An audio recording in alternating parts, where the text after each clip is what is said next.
आज के ऑनलाइन क्लासेर आलोचनार विषय लेखक रवींद्रनाथ ठाकुरेर कर्तार भूत गल्प। कर्तार भूत गल्पेर आलोचना आमरा गत क्लासे करेছি, तबे गत क्लासे जे आलोचना हয়েছে সেই आलोचना लाइन धरे व्याख्या तेमनभाবে হয়নি। তোমরা জানো যে कर्तार भूत गल्पेर जे काहिनी गल्पेर जे काहिनी गल्पेर जे विषय ताई निये आलोचना करेছি। और आलोचना करेছি कर्तार भूत गल्पे जे रूपक रयेছে सेई रूपकेर अंतराले निहितार्थ जाके बला हय व्यंजनार्थ, सेई व्यंजनार्थ निয়েও संक्षेपे आलोचना हয়েছে। और कर्तार भूत এই গল্প ঠিক কোন পরিপ্রেক্ষিতে লেখা হয়েছিল তা নিয়েও কিন্তু আমি কিছুটা হলেও ধারণা দিয়েছি। আজকের আলোচনা করব এই कर्तार भूत गल्पे বাহ্যিক যে রূপক আর রূপকের অন্তরালের যে নিহিতার্থ তাই নিয়ে আর লাইন ধরে ব্যাখ্যা। আজকের মনে হয় এই গল্পের অর্ধেকটা আলোচনা হবে, কারণ লাইন ধরে ব্যাখ্যা করতে গিয়ে অনেক জায়গাতে এতটাই জটিল বা এতটাই কঠিন অর্থগুলো যেগুলো ব্যাখ্যা করতে গিয়ে তোমাদের আরও সময় লাগবে, তোমাদের বুঝতেও সময় লাগবে। আমার ব্যাখ্যা করতে গিয়ে প্রসঙ্গক্রমে আমি অনেক উদাহরণ টেনে নিয়ে আসবো যেগুলোর আলোচনা এগোবে, কিন্তু একটু ধীর গতিতে এগোবে। তাই আর একটা ক্লাস নিয়ে হয়তো कर्तार भूत শেষ হতে পারে। আচ্ছা, তার আগে আমি একটু প্রশ্ন করব, কয়েকটা প্রশ্ন করলেই তোমরা উত্তরগুলো দেবে, আর উত্তরগুলো দিলে তোমাদের কাছে আরও পরিষ্কার হয়ে যাবে, ব্যাপারটা আরও ক্লিয়ার হয়ে যাবে। कर्तार भूत এটা একটা গল্প। এই গল্প রচনা করা হয়েছে কত সালে? এটা আগের দিন আমি ক্লাসে বলেছিলাম। বলো কত সালে कर्तार भूत গল্প রচিত হয়েছে? সালটা বলো।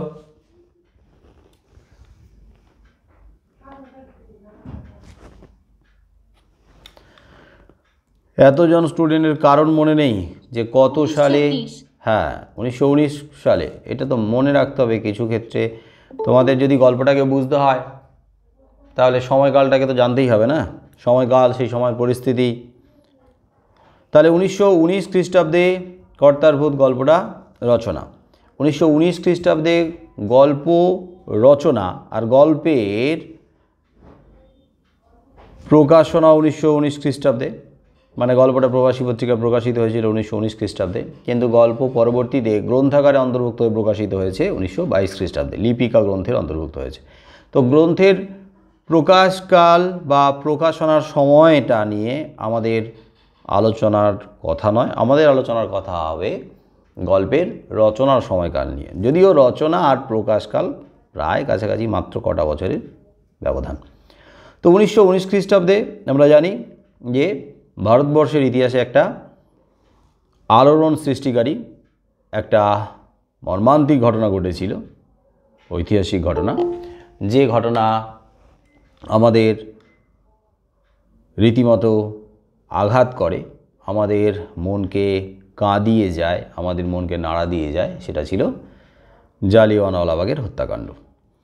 এখন ঘটনা হচ্ছে যে জালিয়ানওয়ালাবাগের এই হত্যাকাণ্ড, যে নৃশংস হত্যাকাণ্ডটা ঘটল, যে অমানবিক ঘটনাটা ঘটল, সেই ঘটনার একটা জোরালো প্রতিবাদ হওয়া দরকার ছিল। শুধু পাঞ্জাবে নয়, শুধু জালিয়ানওয়ালাবাগে নয়, সারা দেশ জুড়ে এর একটা বিরাট আন্দোলনের মাধ্যমে প্রত্যাঘাত হওয়া দরকার ছিল। এই নৃশংস অত্যাচারী সুযোগ সন্ধানী ব্রিটিশ শোষক, এই শাসক, যাদের ওপরে ভারতবাসীর ঝাঁপিয়ে পড়া দরকার ছিল। এটা তো তোমরা জানবে যে যখন একটা বড় ঘটনা ঘটে, এরকম একটা অঘটন ঘটে, এরকম একটা অমানবিক কাণ্ড ঘটে যায়, তখন সেই সময়টা একটা সুবর্ণ সুযোগ হয়ে ওঠে। যে সুবর্ণ সুযোগটাকে কাজে লাগানো উচিত, যে সুযোগটাকে কাজে লাগিয়ে সারা দেশবাসী একত্রিত হয়ে ইংরেজদের বিরুদ্ধে পাল্টা আঘাত হানবে, এটাই আমাদের কাছে কাম্য, এটাই হওয়া উচিত। এমনি যখন চলছে একটা একঘেয়েমি গা শোয়া পরিস্থিতি, যেটা আমরা অনেক সময় মেনে নিই, কিন্তু চলতে চলতে যখন মানুষের উপরে, জনগণের উপরে একটা নির্মম আঘাত আসে, তখন মানুষ কিন্তু তার বিরুদ্ধে প্রতিবাদ করে, একজোট হয়ে লড়াই করে। তো সেই রকম আত্মশক্তি বা আত্মবল সারা দেশের মানুষের জেগে ওঠা উচিত ছিল, কিন্তু তখনও পর্যন্ত মানুষ কিন্তু আত্মশক্তিতে বলীয়ান হয়ে ওঠেনি। তখনও পর্যন্ত মানুষ কিন্তু নিজেদের যে মনোবল, সেই মনোবলটাকে আরও দৃঢ়, আরও মজবুত করে উঠতে পারেনি।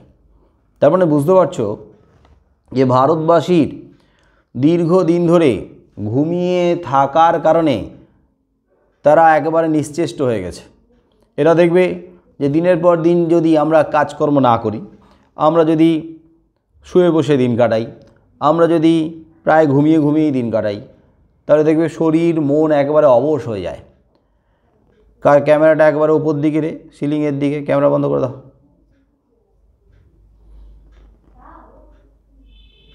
আচ্ছা, দেখতে পাচ্ছে না যারা বলছে তাদেরকে বলি, আজকে আমি কিন্তু যে ক্যামেরাটা, মোবাইলের যে ক্যামেরাটা অন রেখে পড়াচ্ছি, সেটা হচ্ছে আমার নামে নেই। কি নামে আছে দেখো তো? স্নিগ্ধা দাসের নামে আছে মনে হয়। হ্যাঁ, তাহলে যারা দেখতে পাচ্ছ না আমাকে, ম্যাডামের নামটাকে বের করো, তাহলে খুঁজে পাবে। স্নিগ্ধা দাস নামে যে নাম্বারটা আছে, হ্যাঁ পাওয়া যাচ্ছে দেখতে? হ্যাঁ হ্যাঁ, ঠিক আছে। যারা দেখতে পাচ্ছ না তারা একটু খুঁজে নাও। সুরঞ্জনা পাল, এত লেটে কেন এন্ট্রি করলে? হ্যাঁ, তো আমরা যেখানে ছিলাম, যে কি প্রশ্ন করছিলাম একটু বলো তো, মনে করো। আমি আর কি একটা প্রশ্ন করলাম, করে তারপরে আটকে গেলাম, বা কিছু একটা বললাম আমি, মানে কোন প্রসঙ্গটা নিয়ে বলতে গিয়ে ক্যামেরার কথা বললাম। স্যার শালজি, হ্যাঁ, আবার একবার বলো। বাকিরা কি ক্যামেরা অফ করে দিয়ে কোথায় চলে গেছে নাকি রে? কোনো রেসপন্স করে না। না না, আমি জাস্ট লাস্ট এই যে একটু আগে কোন কথা বলতে গিয়ে তোমাদের ক্যামেরা নিয়ে কথা বলছিলাম।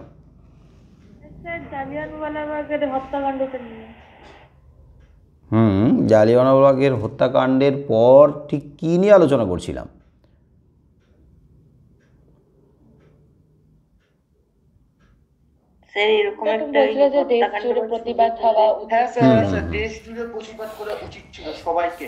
ঠিক ঠিক। তো ঘটনা হচ্ছে যে দেখো, প্রায় দীর্ঘদিন ধরে ভারতবাসী কিন্তু ওই অবস্থা, ওই পরিস্থিতিটাকে প্রায় মেনে নিয়েছে, মানে ওই অবস্থার সঙ্গে খাপ খাইয়ে নিয়েছে।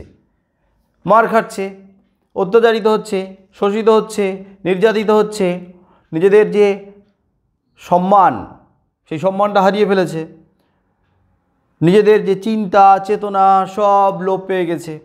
তার মানে এক অর্থে চেতনা হারিয়ে নিশ্চেষ্ট হয়ে অকর্মণ্যের মতো, অলসের মতো, অসহায়ের মতো, অর্ধমৃতের মতো দিন কাটিয়ে চলেছে। তার মানে অবস্থা বা পরিস্থিতিটাকে মেনে নিয়েছে। আর সেই মেনে নেওয়াটা নানা কারণে হতে পারে। মানুষ পরিস্থিতিকে মেনে নেয় নানা কারণে। ধরো, যে পরিস্থিতিটা মানুষের পক্ষে খুব একটা ভালো নয়, যে পরিস্থিতিটা মানুষের পক্ষে খুব একটা মঙ্গলদায়ক নয়, সুখের নয়, আনন্দের নয়, উন্নতির নয়, সমৃদ্ধির নয়, বরং সেটা কষ্টের, সেটা মানুষকে পিছিয়ে রাখবে, সেই পরিস্থিতিটাকে মানুষ নানান কারণে কিন্তু মেনে নেয়। এই প্রশ্নের উত্তর আমি একটু চাইছি, যে পরিস্থিতি মানুষের বিরুদ্ধে, পরিস্থিতিটা মানুষের অনুকূল নয়, প্রতিকূল, অথচ মানুষ সেই পরিস্থিতিটাকে মেনে নেয়, ওই পরিস্থিতিতে খাপ খাইয়ে নেয়, ওই পরিস্থিতিতে মানুষ নিজেকে গণ্ডিবদ্ধ করে রাখে, আটকে রাখে। কখন করে রাখে বলো তো? মানে একটা কারণ না, কিন্তু অনেক রকমের হতে পারে। তার মধ্যে এখান থেকে কটা বেরিয়ে আসবে? কারণ আমাদের ওই কারণগুলোর সঙ্গে জড়িয়ে আছে এখানকার কিছু কারণ, মিল আছে। বলো,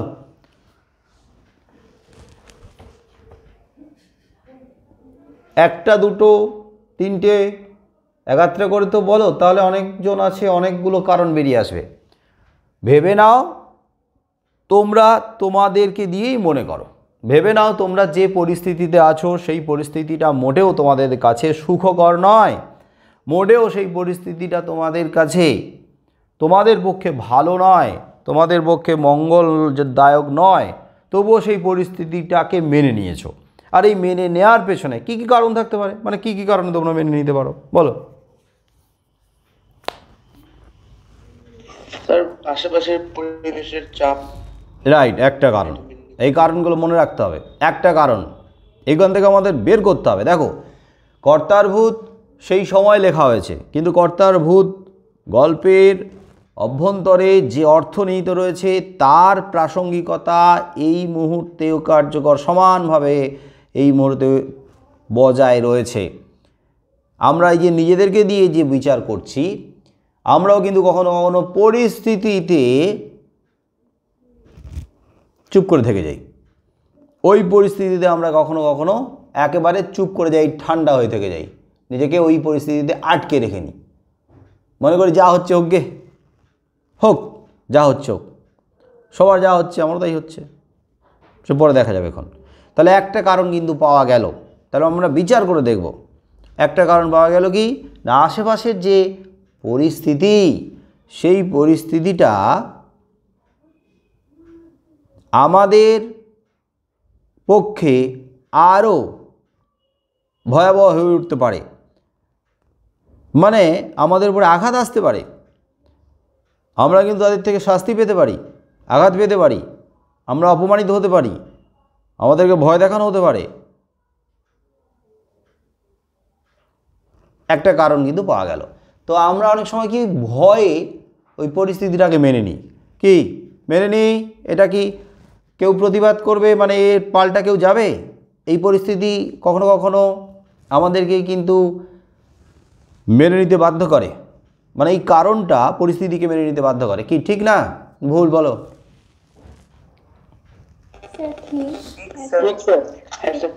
হ্যাঁ, তাহলে ভয়, ভয় এমন একটা জিনিস যে ভয়ের কারণে আমরা কিন্তু ওই পরিস্থিতি মেনে নিই। বাবা, মার খাওয়ার ভয় আছে, অপমানিত হওয়ার ভয় আছে, হেনস্থা করার ভয় আছে, লাঞ্ছনা, হেনস্থা, নির্যাতন, আঘাত, জীবনহানি, অসম্মানিত হওয়া ইত্যাদি ইত্যাদি কত রকমের ভয় জুড়ে আছে। তাহলে একটা কারণ কিন্তু পাওয়া গেল। আর কারণ বলো, আর কারণ বলো।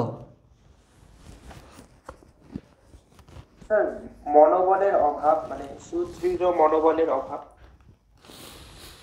মনোবলের অভাব, রাইট, মানে আত্মবিশ্বাসের অভাব, দুর্জয় যে মনোবল, অটুট যে মনোবল, মনের যে জোর তার অভাব। মনের জোর যখন কমে যায়, আত্মবিশ্বাস যখন হারিয়ে যায়, নিজের ওপর থেকে আস্থা যখন থাকে না, তখন কিন্তু মানুষ পরিস্থিতিকে মেনে নেয়, বাবা চুপচাপ থাকাই ভালো। তো এই যে আত্মবিশ্বাস বা মনোবল হারিয়ে যায় কেন, কমে যায় কেন, এটার পেছনেও তো কারণ থাকতে পারে। কারণ থাকতে পারে না? কারণ অবশ্যই থাকবে। বলো, আত্মবিশ্বাস হারিয়ে যায় কেন?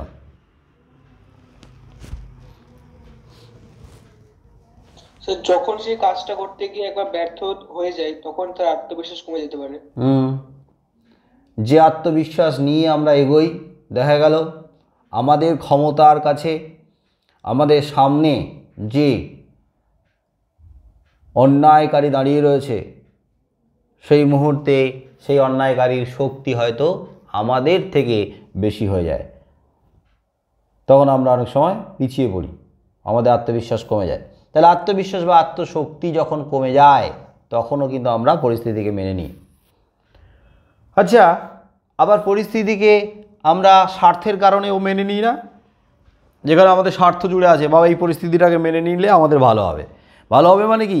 সমাজের ভালো নয়, ভালো হবে মানে বৃহত্তর স্বার্থর কথা বলছি না, ভালো হবে মানে মানুষের ভালো হবে তার কথা বলছি না, ব্যক্তি বিশেষের ভালো হবে মানে আমার ভালো হবে। আমি যদি দেখি আমি ওই পরিস্থিতিটাকে মেনে নিয়ে চুপ থাকি, মুখ না খুলি, তাহলে আমার কিছু লাভ হবে। সে আর্থিক লাভ হতে পারে, আমি ক্ষমতাশীল মানুষের কাছ থেকে কিছু সুযোগ সুবিধা পেতে পারি, সামাজিক সুযোগ সুবিধা, আর্থিক সুযোগ সুবিধা, প্রশাসনিক কিছু সুযোগ সুবিধা, নানান সুযোগ সুবিধা পাবো। তার মানে আমি একটু ভালো থাকবো, আমার ফ্যামিলিটাকে খুব ভালো রাখতে পারবো। তাহলে তাতে কি আমি চুপ করব কি করব না? করতেও তো পারি, না করবো না? করতেও পারি, সবাই যে করবে তার কোনো মানে নেই, কিন্তু আমিও তো করতে পারি। আমি দেখছি যে না, এটাতে আমার ব্যক্তিগতভাবে আমার কিছু লাভ হবে, আমার কিছু ভালো হবে, আমার কিছু নিজের আর নিজের পরিবারের স্বার্থ রক্ষা হবে, তা আমি চুপ থাকবো। তাহলে ব্যক্তি বিশেষ এইরকম কারণে চুপ থাকে, এবং সেই চুপ থাকাটা ব্যক্তি বিশেষের সাথে সাথে শ্রেণী বিশেষেরও হতে পারে। একটা শ্রেণী, একটা গোষ্ঠী, একটা দলও চুপ থাকতে পারে। কারণ দেখতে পাচ্ছি কি, চুপ থাকলেই বাবা আমার স্বার্থটা সিদ্ধ হবে।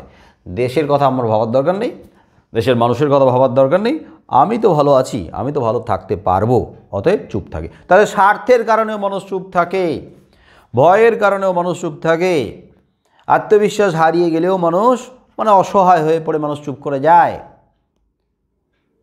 আর কীভাবে মানুষকে চুপ করিয়ে রাখা যায়? ভয় দেখিয়ে চুপ করিয়ে রাখা যায় বলা হলো। স্বার্থের কারণে মানুষ চুপ করে যায়। আর কিভাবে মানুষকে চুপ করিয়ে রাখা যায় কি মনে হয়? লোভ দেখিয়ে, টোপ, প্রলোভন, রাইট, প্রলোভন, লোভ দেখাতে হবে, টোপ দিতে হবে। ললিপপ খাওয়াবো, বাচ্চারা ললিপপের লোভে কি করে? চুপ করে যায়, কাজ করবো। তাহলে যে জিনিসটাতে মুগ্ধ হবে, মোহিত হবে, আকৃষ্ট হবে, মুখ বন্ধ রাখবে, তাকে তার পছন্দ মতো সেই জিনিসটার লোভ দিতে হবে। আর সেই টোপটা যদি একবার গিলে নেয়, বাস চুপ করে যাবে। তাহলে লোভ দেখিয়ে বা টোপ দিয়ে মানে প্রলোভিত করানো, এটা একটা। আর কিভাবে চুপ করানো যায়? ব্ল্যাকমেল করে, ব্ল্যাকমেল, রাইট, ব্ল্যাকমেল। ভয় দেখিয়ে, ভয়ের কথা চলে এসছে এর আগে, ভয়টা আমরা হাতে রেখেছি। ভয় আছে, টোপ বা লোভ দেখানো আছে, ব্যক্তি স্বার্থের কথা আছে, তারপরে ব্ল্যাকমেল করা, এটাও ভয়ের মধ্যে জড়িয়ে চলে যায়। যাই হোক, ব্ল্যাকমেল করার ব্যাপার, হ্যাঁ, এটাও একটা ভয়ের মধ্যে জুড়ে আছে। পরিবারের উপরে আক্রমণ আসতে পারে, পরিবারের উপরে আক্রমণ, বাবা নিজের উপরে আক্রমণ হলে তুমি নিজের মনের জোরে তুমি সেই আক্রমণটাকে প্রতিহত করতে পারো। যা পারিস করে নে, আমি মানব না, আমি মাথা নত করব না, আমাকে মেরে ফেললেও করব না। কিন্তু মানুষ নিজের ওপরে আসা আঘাতকে যতটা না প্রশ্রয় দেয়, তার থেকে বেশি প্রশ্রয় তাকে দিতে হয় যদি তার চোখের সামনে পরিবারের কারোর ওপরে আঘাতটা করে, যখন সে দেখতে পারে না। যাই হোক, ব্ল্যাকমেলের ব্যাপারগুলো চলে আসছে, ভয় দেখানো আসছে, আঘাত করা আসছে, অসম্মান করা আসছে, স্বার্থের কথা আসছে। আর মানুষকে বুঝিয়ে অনেক সময় চুপ রাখা যায় না।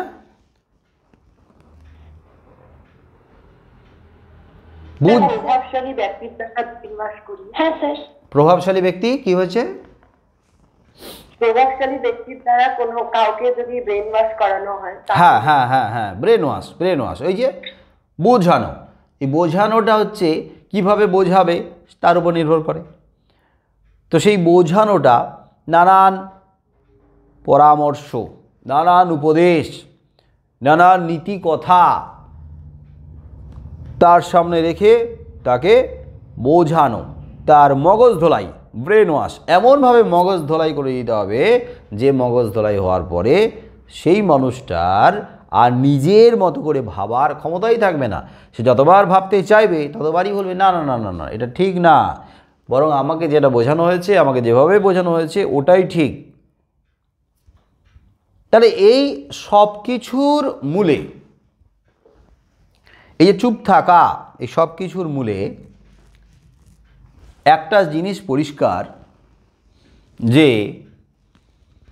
মানুষ যখন নিজস্বতাটাকে বিসর্জন দিয়ে দেয়, মানুষ যখন নিজে তার যে চিন্তা চেতনাটাকে হারিয়ে ফেলে, নিজের যে ভাবনা চিন্তা করার শক্তিটা যখন লোপ পায়, নিজে যখন তার চেতনাটাকে ঘুম পাড়িয়ে দেয়, তখন মানুষ পরিস্থিতিটাকে মেনে নেয়। আবার মানুষ যখন ভয় পায়, অসহায় হয়ে পড়ে, তখনও মানুষ চুপ করে যায়। মানুষ ভাববে, মানুষ চিন্তা করবে, মানুষ যুক্তি দিয়ে বুদ্ধি দিয়ে বিচার বিবেচনা করে সিদ্ধান্ত নেবে কোনটা ঠিক কোনটা বেঠিক। তার জন্য দরকার হয় শিক্ষা। আর শিক্ষার আলো মানুষের মন থেকে ওই সংস্কারের, কুসংস্কারের যে ভূত, সেই ভূতটাকে সরিয়ে দেয়। মানুষের মন থেকে শিক্ষার আলো দিয়ে তার ভয়টাকে সে কাটিয়ে উঠতে পারে। মানুষের মনের মধ্যে যে ভয়, সেই ভয়টাকে কাটিয়ে উঠতে পারে শিক্ষার আলোর দ্বারা। তাহলে শিক্ষাটাই হলো সব কিছুর মূল কথা। শিক্ষা নাই তার মানে তুমি চেতনাহীন, শিক্ষা নেই তার মানে তুমি সংস্কারাচ্ছন্ন, শিক্ষা নেই তার মানে তুমি অবলম্বনহীন, শিক্ষা নেই তুমি আত্মবিশ্বাসহীন, শিক্ষা নেই তুমি অসহায়। আর শিক্ষিত মানুষ সজাগ সচেতন, আর সেই সজাগ সচেতন শিক্ষিত মানুষ তার নিজের মর্যাদাকে রক্ষা করার জন্য সে কোনো কিছুর সঙ্গে আপোষ করবে না, বরং তার সম্মান, তার মর্যাদা, তার শিক্ষা, তার চেতনা, তার মনুষ্যত্ব, তার বিবেককে বজায় রাখার জন্য সে সব কিছুকে বিসর্জন দিতে পারে। কিন্তু এগুলো কোনো কিছুর জন্য সে বিসর্জন দেবে না। এই কর্তার ভূত গল্পে এখানে শুধুই যে প্রাচীন ধর্মতন্ত্রের কঙ্কালের কথা বলা হয়েছে তা নয়। বেশিরভাগ বইগুলোতে কিন্তু ব্যাখ্যা এইভাবেই রয়েছে যে কর্তার ভূত গল্পে ভূত বলতে প্রাচীন ধর্মতন্ত্র, যে ধর্মতন্ত্রের ভেতর থেকে প্রাণ সরে গেছে, যে ধর্মতন্ত্রের ভেতর থেকে তার যে প্রাণস্ফূর্ততা, তার যে প্রাণ শক্তি, তার যে গুরুত্ব, সেটা হারিয়ে গেছে, সেটা লোপ পেয়ে গেছে এবং সেটা আজকের কঙ্কালে পরিণত হয়েছে। কঙ্কাল, ভূত, প্রেতে পরিণত হয়েছে। যে প্রেত বা যে কঙ্কাল, যে ভূতের কোনো প্রাণ নেই, তার কোনো জীবনী শক্তি নেই, তার কোনো মানবতা নেই, তার কোনো ভালো কিছু করার ক্ষমতা নেই, শুধুমাত্র জরা জীর্ণ জড় আবর্জনার মতো হয়ে গেছে। তো সেটাকেই আমরা আমাদের পূর্বপুরুষের ঐতিহ্য, আমাদের প্রাচীন কৃষ্টি সংস্কৃতি ভেবে নিয়ে আমাদের সঙ্গে বয়ে নিয়ে চলেছি এবং তাকেই আমাদের উপরে চাপিয়ে রাখার চেষ্টা চলছে, জোর কদমে চেষ্টা চলছে। তবে শুধুমাত্র এই ভূত বলতে প্রাচীন ধর্মতন্ত্রের জড় কঙ্কালটাকে বোঝানো হয়েছে তা নয়। আমরা এই ভূত বলতে এর সঙ্গে বুঝব প্রাচীন শাসকের শাসন ব্যবস্থার কঙ্কালটাকে বুঝব।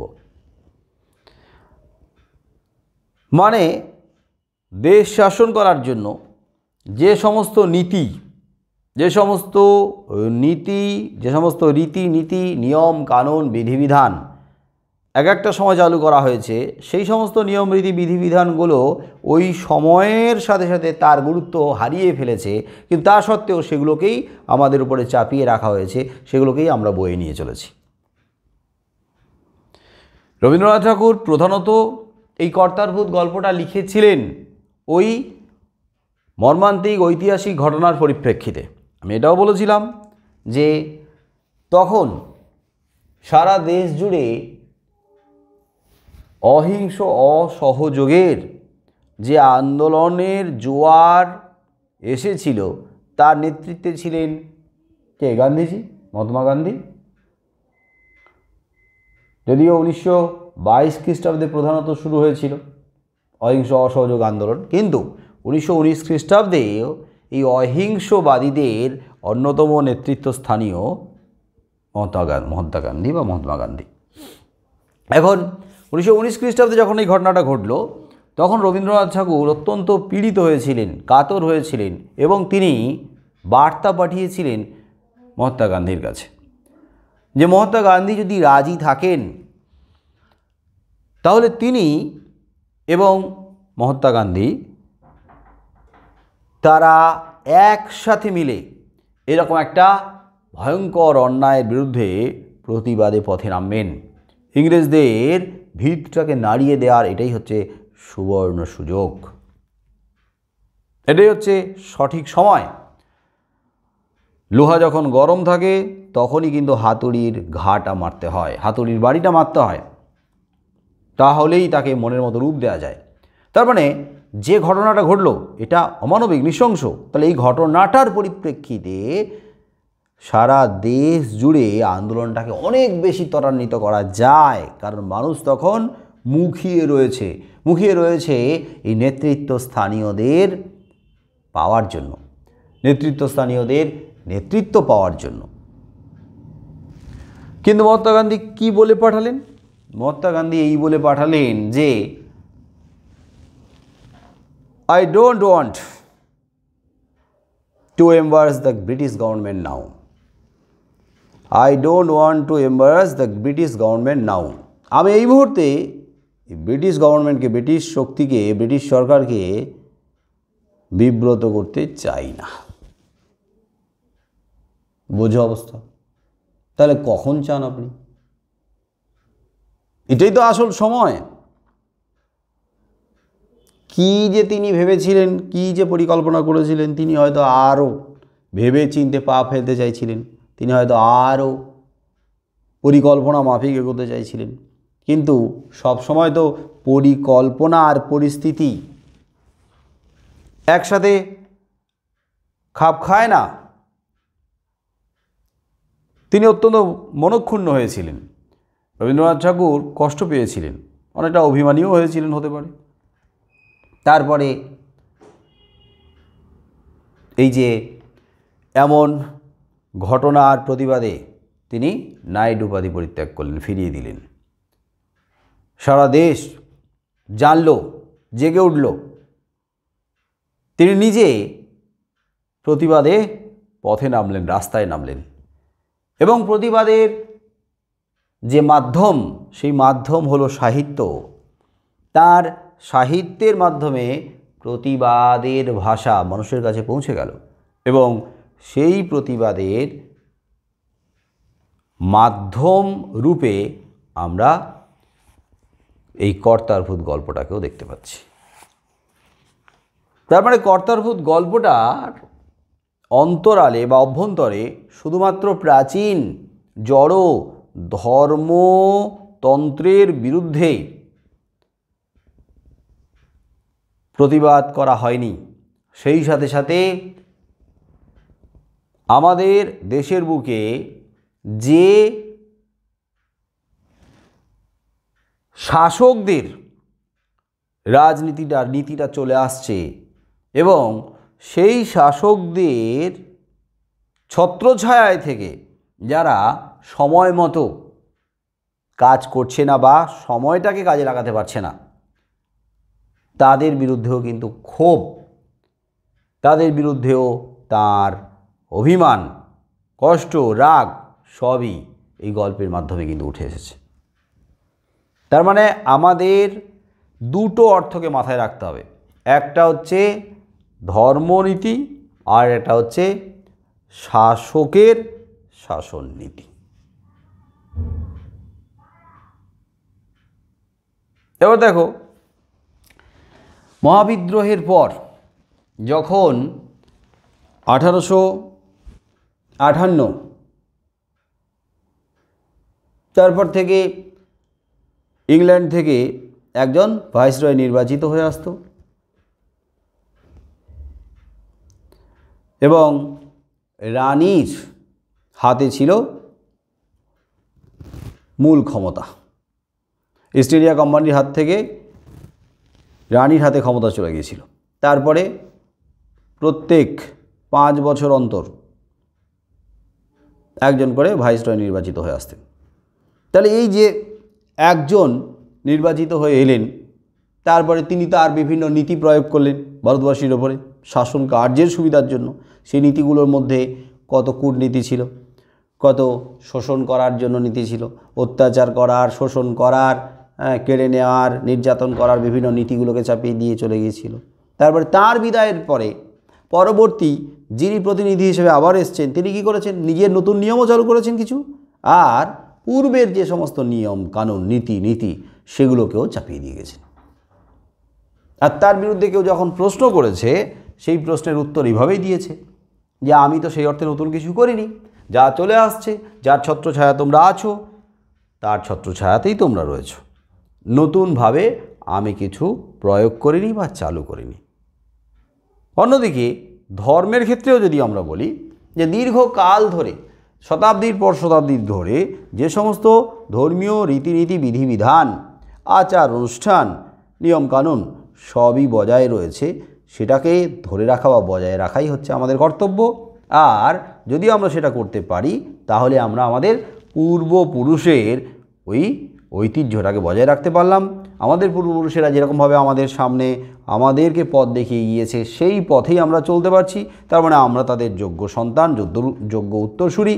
আবার আমাদের কর্ম হবে, আমাদের কাজ হবে, কর্তব্য হবে আমাদের পরবর্তী প্রজন্মের উপরে এগুলোকে চাপিয়ে দিয়ে তারা যাতে এগুলোকে বয়ে নিয়ে চলে, সেটার দেখার ব্যবস্থা করা, তাদেরকে তৈরি করে দেওয়া। তার মানে আমাদের কর্তব্য এটা নয় যে নতুনকে বরণ করা, আমাদের যারা নবীন প্রজন্ম তাদেরকে জ্ঞানের আলোয়, শিক্ষার আলোয় আলোকিত করে নতুনকে বরণ করার রাস্তা দেখানো, সেটা আমাদের কর্তব্য নয়। আমাদের কর্তব্য হচ্ছে যেটা পুরাতন, যা চলে আসছে সেটাকে চাপিয়ে দেওয়া, সেটাকে বজায় রাখা। এবং তার বিরুদ্ধে যদি কেউ মুখ খোলে, তার বিরুদ্ধে যদি কেউ যায়, তাহলে তাকে যথারীতি শাস্তি দেওয়া। তবে শাস্তি দেওয়ার আগে কথায় বলে না যে যদি সহজভাবে, যদি একবার বুঝিয়ে সহজ পদ্ধতিতে সহজভাবেই যদি কাজ হয়, তাহলে কঠিন শাস্তির কোনো দরকার নেই। তাহলে প্রথমে যারা ব্যাপারটাকে বজায় রাখতে চাইছে না, মানতে চাইছে না, ধরে রাখতে চাইছে না, বয়ে নিয়ে যেতে চাইছে না, প্রশ্ন করছে, প্রতিবাদ করছে, তাদেরকে আগে কী করানো হবে? তাদেরকে বোঝানো হবে। কারা বোঝাবে? না যারা এই বিষয়ে বিজ্ঞ, সেই সমস্ত ধর্মজ্ঞানী যারা, তারাই বোঝাবে। বুঝিয়ে যদি কাজ হয় তো ভালো, যদি বুঝিয়ে কাজ না হয় তাহলে একটু তাদেরকে প্রলোভিত করা হবে, লোভ দেখানো হবে, টোপ দেখানো হবে যে তোমরা যদি চুপ থাকো তোমাদেরকে এই সুযোগ সুবিধা দেওয়া হবে।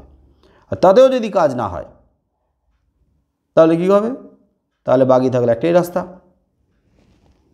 ভয় দেখানো হবে, শাস্তির ভয়, আঘাতের ভয়, অসম্মানের ভয়, একবারে স্তব্ধ করে দেওয়া, ঠান্ডা করে দেওয়ার ভয় দেখানো হবে।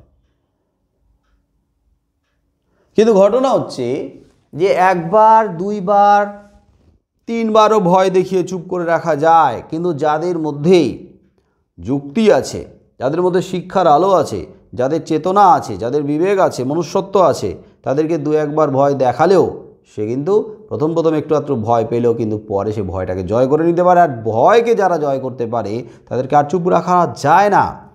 যদিও সমাজে এই সমস্ত মানুষের সংখ্যা খুব সামান্য, এই ধরনের মানুষের সংখ্যা খুব অল্পই, কিন্তু এই অল্প মানুষের দ্বারাই আস্তে আস্তে গোটা সমাজটা সংগঠিত হয়, আস্তে আস্তে সমাজের সুপ্ত চেতনার উদয় হয়, মানুষের জ্ঞান চক্ষু খুলে যায়, মানুষ দেখতে পায় যে এতদিন ধরে সে যেটাকে বয়ে এনেছে সেটা কিন্তু ভুল, এতদিন ধরে তাদেরকে যেটা বোঝানো হয়েছে সেটা ভুল, এতদিন ধরে তাদেরকে ভয় দেখিয়ে হোক বা তাদেরকে লোভ দেখিয়ে হোক যেভাবে চুপ রাখা হয়েছে সে ব্যাপারটাই ভুল।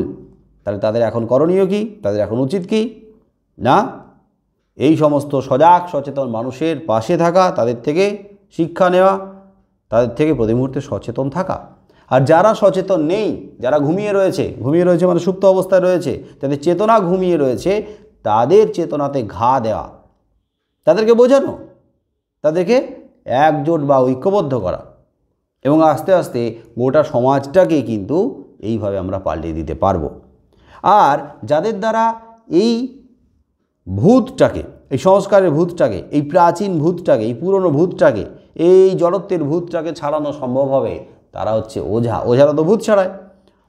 ওঝা মানে বিজ্ঞান চেতনা সম্পন্ন মানুষ, সচেতন মানুষ, সজাগ মানুষ। তো সজাগ সচেতন বিজ্ঞান মনস্ক মানুষই পারে এই সংস্কারের ভূতটাকে ঘাট থেকে ঝেড়ে ফেলতে। সজাগ সচেতন শিক্ষিত যুক্তিবাদী মানুষই পারে এই পুরানো যে দীর্ঘদিনের জরাজীর্ণ শাসন ব্যবস্থা চলে আসছে, অত্যাচারী শাসকের শাসন ব্যবস্থা, সেই শাসন ব্যবস্থাটাকে পুরো ঘাট থেকে ঝেড়ে ফেলতে।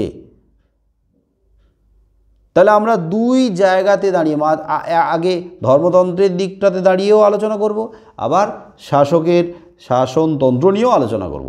দুই দিকে আলোচনা করতে করতে এগোবো, তবে গিয়েই কর্তারভূত গল্পের যে রূপক, তার অন্তরালে থাকা অর্থ মানে ব্যঞ্জনার্থটাকে একেবারে পরিষ্কারভাবে বুঝতে পারব।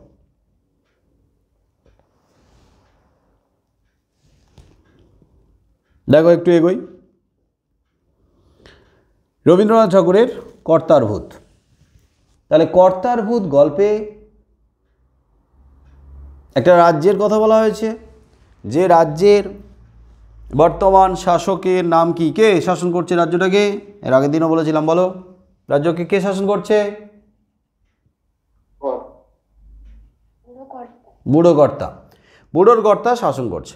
আচ্ছা, বুড়ো কর্তার এই শাসনাধীন রাজ্যেই মানুষ কিন্তু চুপ করে আছে, মানুষ কিন্তু শান্ত হয়ে আছে। কিন্তু মানুষ চুপ করে থাকলে, শান্ত হয়ে থাকলেই যে মানুষের মধ্যে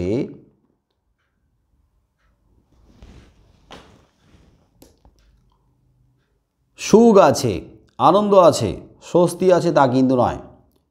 মানুষ শান্ত হয়ে আছে কিন্তু মানুষ শান্তিতে নেই। তার মানে মানুষ কিন্তু অভাব দারিদ্র্যে আছে। বহু মানুষ আছে যারা না খেতে পেয়ে রয়েছে। মানুষ কিন্তু অন্যের সাথে সাথে বস্ত্রের অভাব অনুভব করছে। তার মানে লজ্জা নিবারণের বস্ত্রটাও মানুষ ঠিকঠাক পাচ্ছে না। মানুষের স্বাস্থ্য ভালো নেই, স্বাস্থ্য ব্যবস্থা ভেঙে পড়েছে, মানে চিকিৎসাও ঠিকমতো পাচ্ছে না। তার মানে খাওয়া, পড়া আর চিকিৎসা, এই তিনটি তো লাগবে। তারপর লাগবে মাথার উপরে ছাদ, বাসস্থান।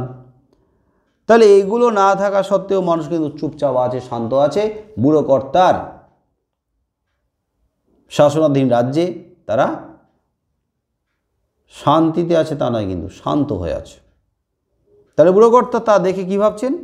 বুড়ো কর্তা তা দেখে ভাবছেন যে আমার তত্ত্বাবধানে এরা প্রত্যেকে শান্তিতে আছে, সুখে আছে, আনন্দে আছে, কোনো কিছু চিৎকার নাই, কোনো আওয়াজ নেই। তার মানে এরা চুপচাপ আছে, মানে কি শান্তিতে আছে। যদি কোনো কিছুর অভাব থাকতো তাহলে কি আর চিৎকার করতো না, মুখ খুলতো না? তার চুপ করে আছে মানে কি সবাই ভালো আছে, শান্তিতে আছে। যাই হোক, বুড়োকর্তার মরণকাল উপস্থিত হলো। সেই বুড়োকর্তার মরণকালে দেশ শুদ্ধ সবাই বলে উঠল, তুমি গেলে আমাদের কি দশা হবে? কর্তামশাই, তুমি যদি চলে যাও আমাদের কি দশা হবে? আমরা কার তত্ত্বাবধানে থাকবো? আমরা কেমনভাবে থাকবো? আচ্ছা বলো তো, বুড়োকর্তা চলে গেলে সবাই আরও ভালো থাকবে না আরও খারাপ থাকবে, না একই অবস্থায় থাকবে? কি মনে হয়? ভালো থাকবে। তোমার মুন্ডু? কারণ কেন আরও খারাপ হতে পারে না? হ্যাঁ, একই অবস্থাও থাকতে পারে, কিন্তু আরও খারাপ হতে পারে কি না? পরিস্থিতি আরও খারাপ হতে পারে না? বুড়োকর্তা চলে গেলে যিনি আসবেন, ক্ষমতাসীন হবেন, তো তিনি বুড়োকর্তার থেকে আরও যে খারাপ হবেন না, তার কি গ্যারান্টি আছে?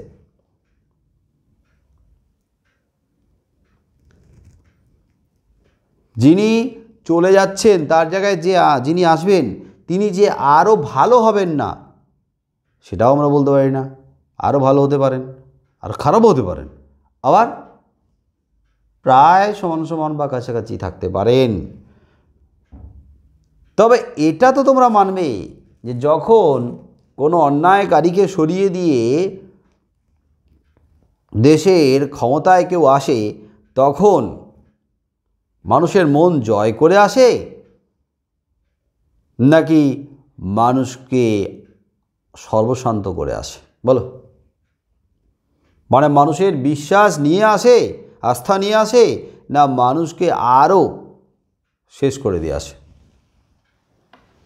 মানুষের বিশ্বাসকে নিয়ে আসে। মানুষের বিশ্বাস, মানুষের আস্থা অর্জন করেই আসে। তার মানে মানুষ মনে করে যে ইনি যারা আছেন এখন, এদের থেকে এরা অনেক ভালো হতে পারে, কারণ এখনও পর্যন্ত এদের সেরকম বীভৎস ভয়ঙ্কর মূর্তি আমরা দেখিনি। তার মানে মানুষ এদেরকে বিশ্বাস করে, মানুষ এদের উপরে আস্থা রাখে। মানুষ মনে করছে যে যারা আসবেন তারা ক্ষমতায় এলে তাদের তত্ত্বাবধানে আমরা আরও ভালো থাকতে পারি, এই আশা নিয়ে আসে।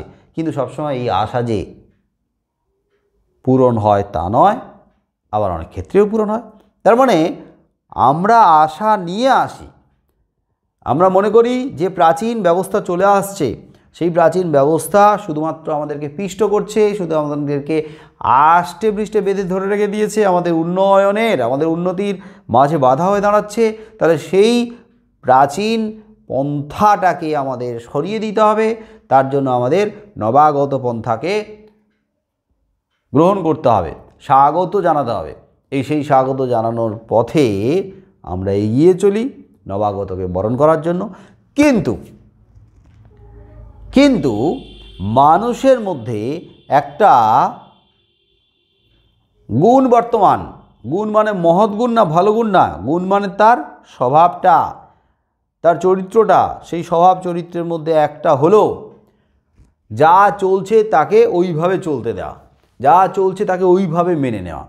কারণ মানুষের অনেকের মনের মধ্যে একটা ভয় থাকে যে যাকে আমরা নিয়ে আসবো নতুন করে, তাকে নিয়ে এলে সে যদি আগের থেকে আরও বেশি খারাপ হয়, আরও বেশি ভয়ঙ্কর হয়, তার থেকে বাবা যেটা চলছে সেটাই চলুক, যা হচ্ছে তাই হোক, খেতে পাই আর না পাই, যেভাবে আছি তো মানিয়ে নিয়েছি,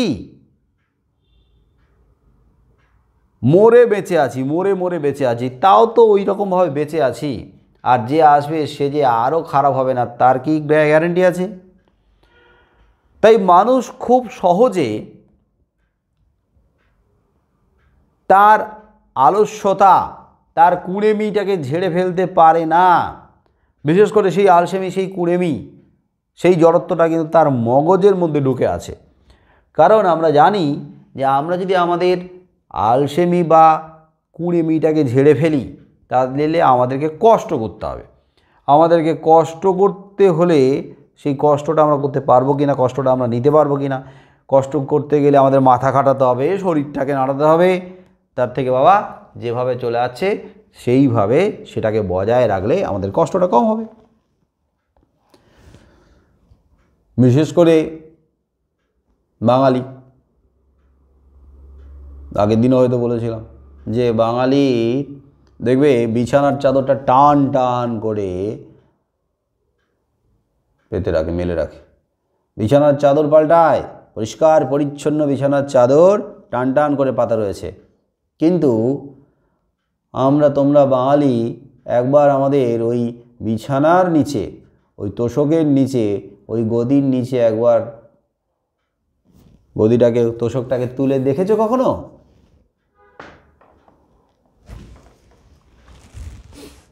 দেখেছো কখনো কি আছে নিচে? কি আছে? দেখো কি দেখতে পাবে? কি থাকে? কি থাকে? আর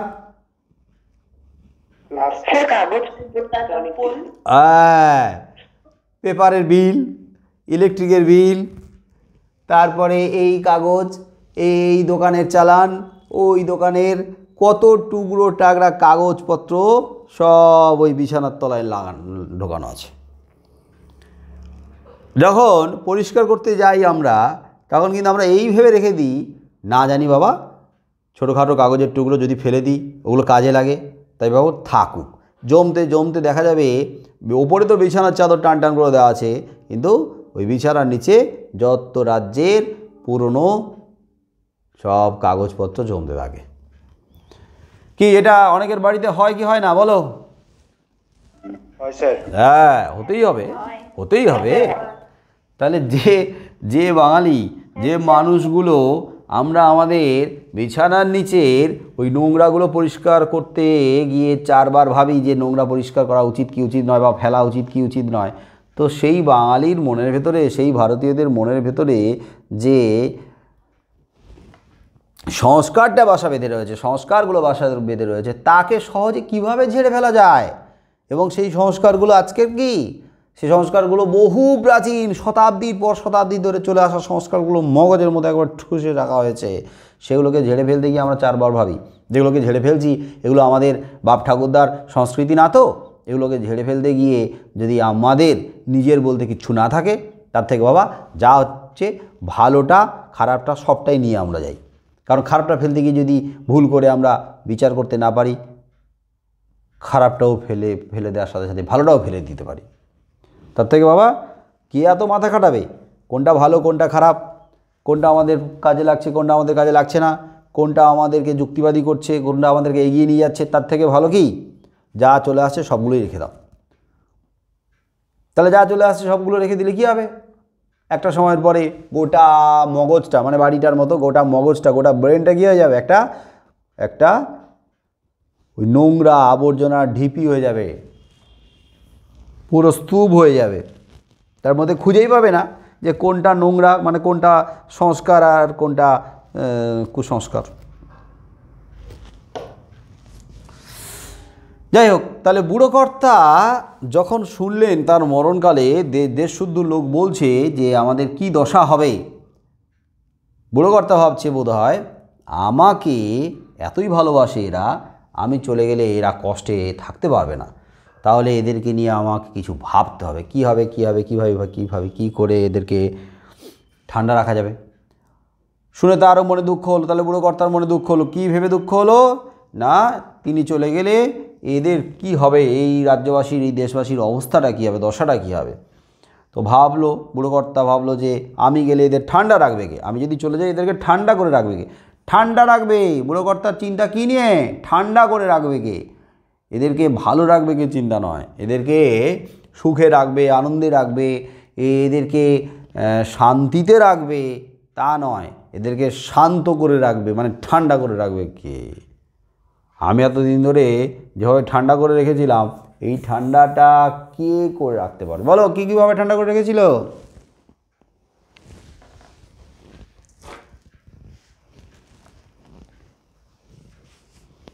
কীভাবে ঠান্ডা করে রেখেছিল?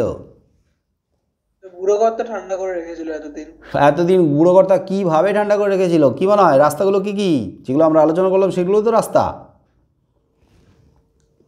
ভয় দেখিয়ে, প্রলোভিত করে, স্বার্থের লোভ দেখিয়ে,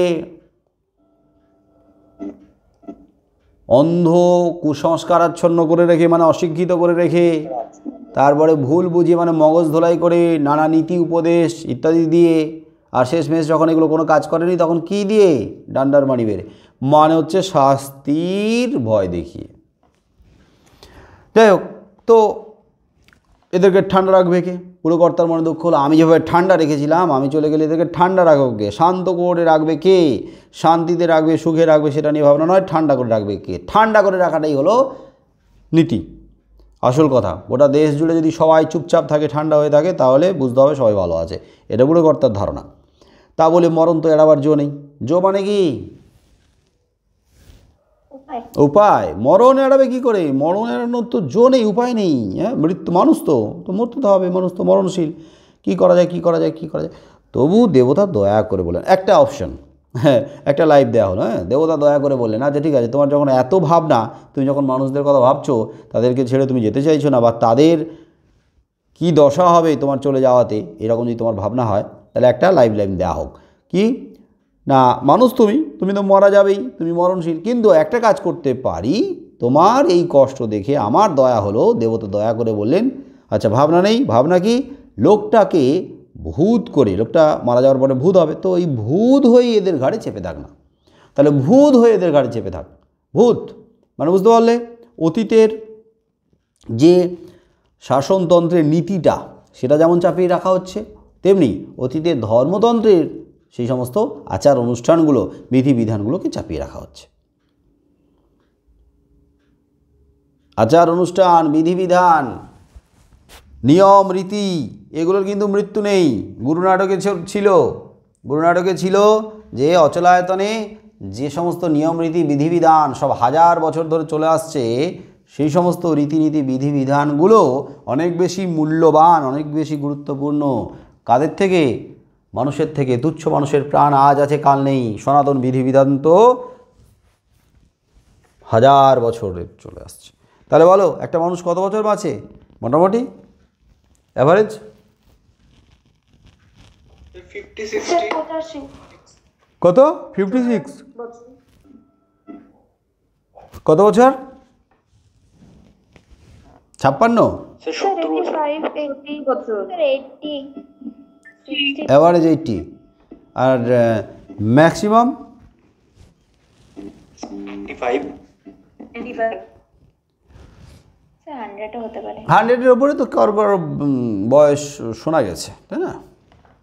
হ্যাঁ স্যার। যাই হোক, 120, 22, 25, তাহলে একটা মানুষ যদি 100 বছর বাঁচে, ধরে নিই আমি 100 বছর বাঁচছে, 110 বছর 20 বছর বাঁচছে,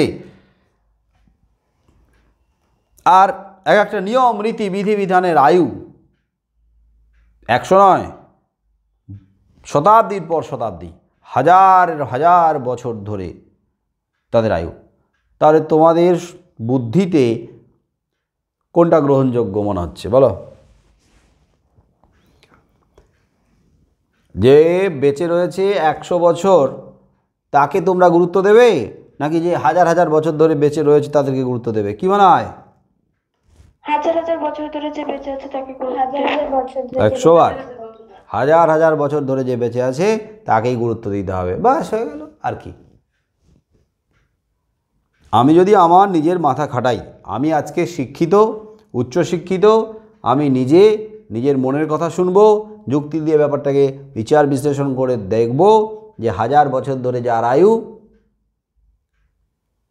সেই নিয়ম রীতিকে মানুষের জন্য প্রয়োগ করা হয়েছে, মানুষের জন্য চালু করা হয়েছে, মানুষের স্বার্থে, মানুষের মানে বৃহত্তর স্বার্থে, তাই বৃহত্তর স্বার্থে চালু করা হয়েছিল যে নিয়ম রীতি, তার কার্যকারিতা আজকের ফুরিয়ে গেছে। সেই নিয়ম রীতি আজকের মানব সমাজের গলা টিপে ধরার চেষ্টা করছে, তাহলে তাকে তো আগে ছুঁড়ে ফেলবো, সেটা আজকের আমরা বসে ভাবতে পারি, কিন্তু সেই সময় বসে ভাববার মতো মানুষের মানসিক অবস্থা ছিল না। কারণ মানুষ ছিল অশিক্ষিত, মানুষ ছিল নিরক্ষর, মানুষ ছিল যুক্তিহীন, মানুষ ছিল সংস্কারাচ্ছন্ন, মানুষকে যা বোঝানো হয়েছে তাই বুঝছে, মানুষকে বোঝানো হয়েছে। কারণ আমার যদি আজকের মতো চিন্তা ভাবনা, চিন্তা চেতনা না থাকে, আমি যদি অশিক্ষিত হয়ে থাকতাম এবং আমাকে যদি আমার সামনে এইভাবে দুটো তুলনামূলক অবস্থাটাকে তুলে ধরা হতো, যে মানুষটার বয়স 100 বছর তাকে তুমি বেশি গুরুত্ব দেবে, না যার বয়স 1000 বছর তাকে বেশি গুরুত্ব দেবে, অবশ্যই আমি তখনই বলতাম অবশ্যই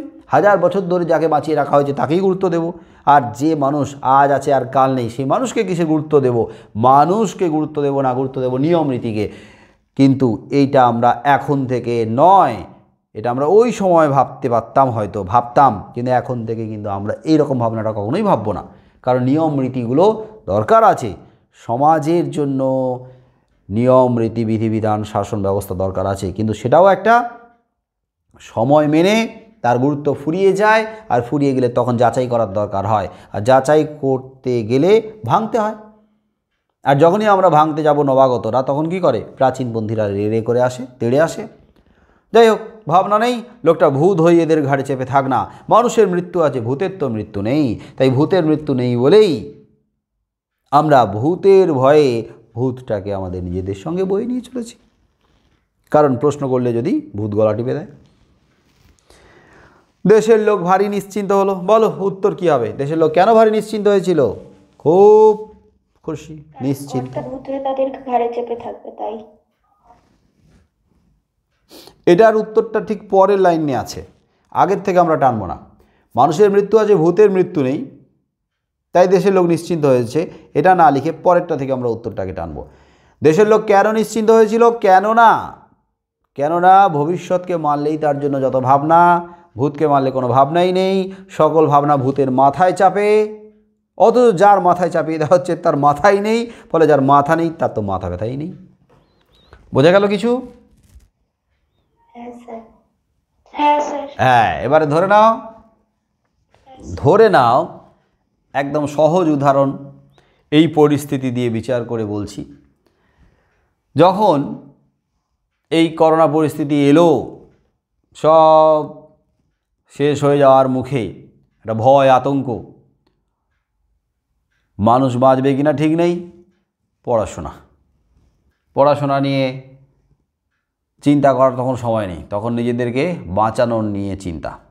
তারপরে যখন আমরা ঘরবন্দি হয়ে গেলাম, ঘরবন্দি হয়ে মোটামুটি নিজেদেরকে মনে করতে পারলাম যে না, এবারে হচ্ছে বাঁচিয়ে ফেলেছি, তাহলে আর কতদিন চুপ করে বসে থাকা যায়?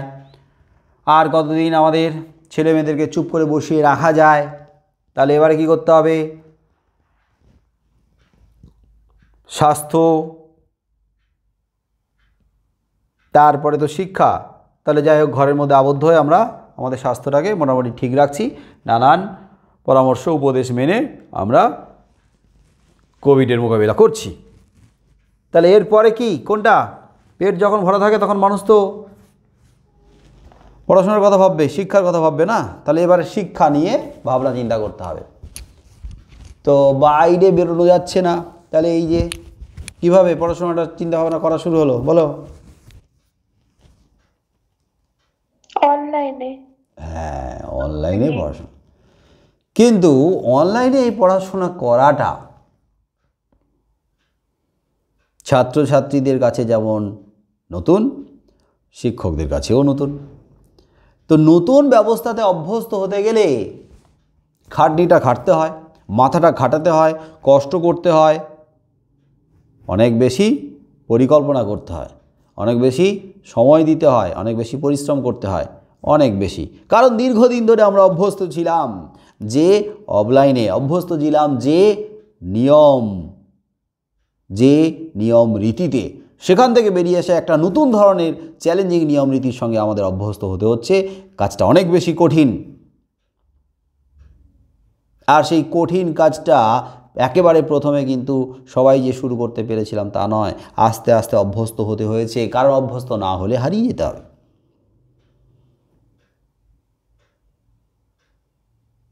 তাহলে ভবিষ্যৎকে নিয়ে, মানে ভবিষ্যৎটাতে ঠিকমতো পা ফেলতে গেলে, ভবিষ্যতে ঠিকমতো দাঁড়াতে গেলে, ভবিষ্যতে চলতে গেলে, পায়ের তলার মাটিটাকে শক্ত করতে গেলে আমাদেরকে ভবিষ্যৎ নিয়ে ভাবতে হবে। ভবিষ্যৎ নিয়ে ভাবতে হবে মানে প্ল্যানিং করতে হবে, পরিকল্পনা করতে হবে। আমাদের ভবিষ্যৎকে নিয়ে ভাবতে হবে মানে ভবিষ্যতে আমরা কিভাবে পা ফেলবো, এগোবো, ভবিষ্যতে আমাদের কীভাবে স্বাভাবিকভাবে এগোতে হবে, সেই সমস্ত চিন্তাভাবনা করতে হবে। আর সেটা করতে গেলে অনেক বেশি কষ্টের। তার থেকে বেশিরভাগ মানুষের কাছে এটাই তখন কঠিন ছিল, কষ্টের ছিল।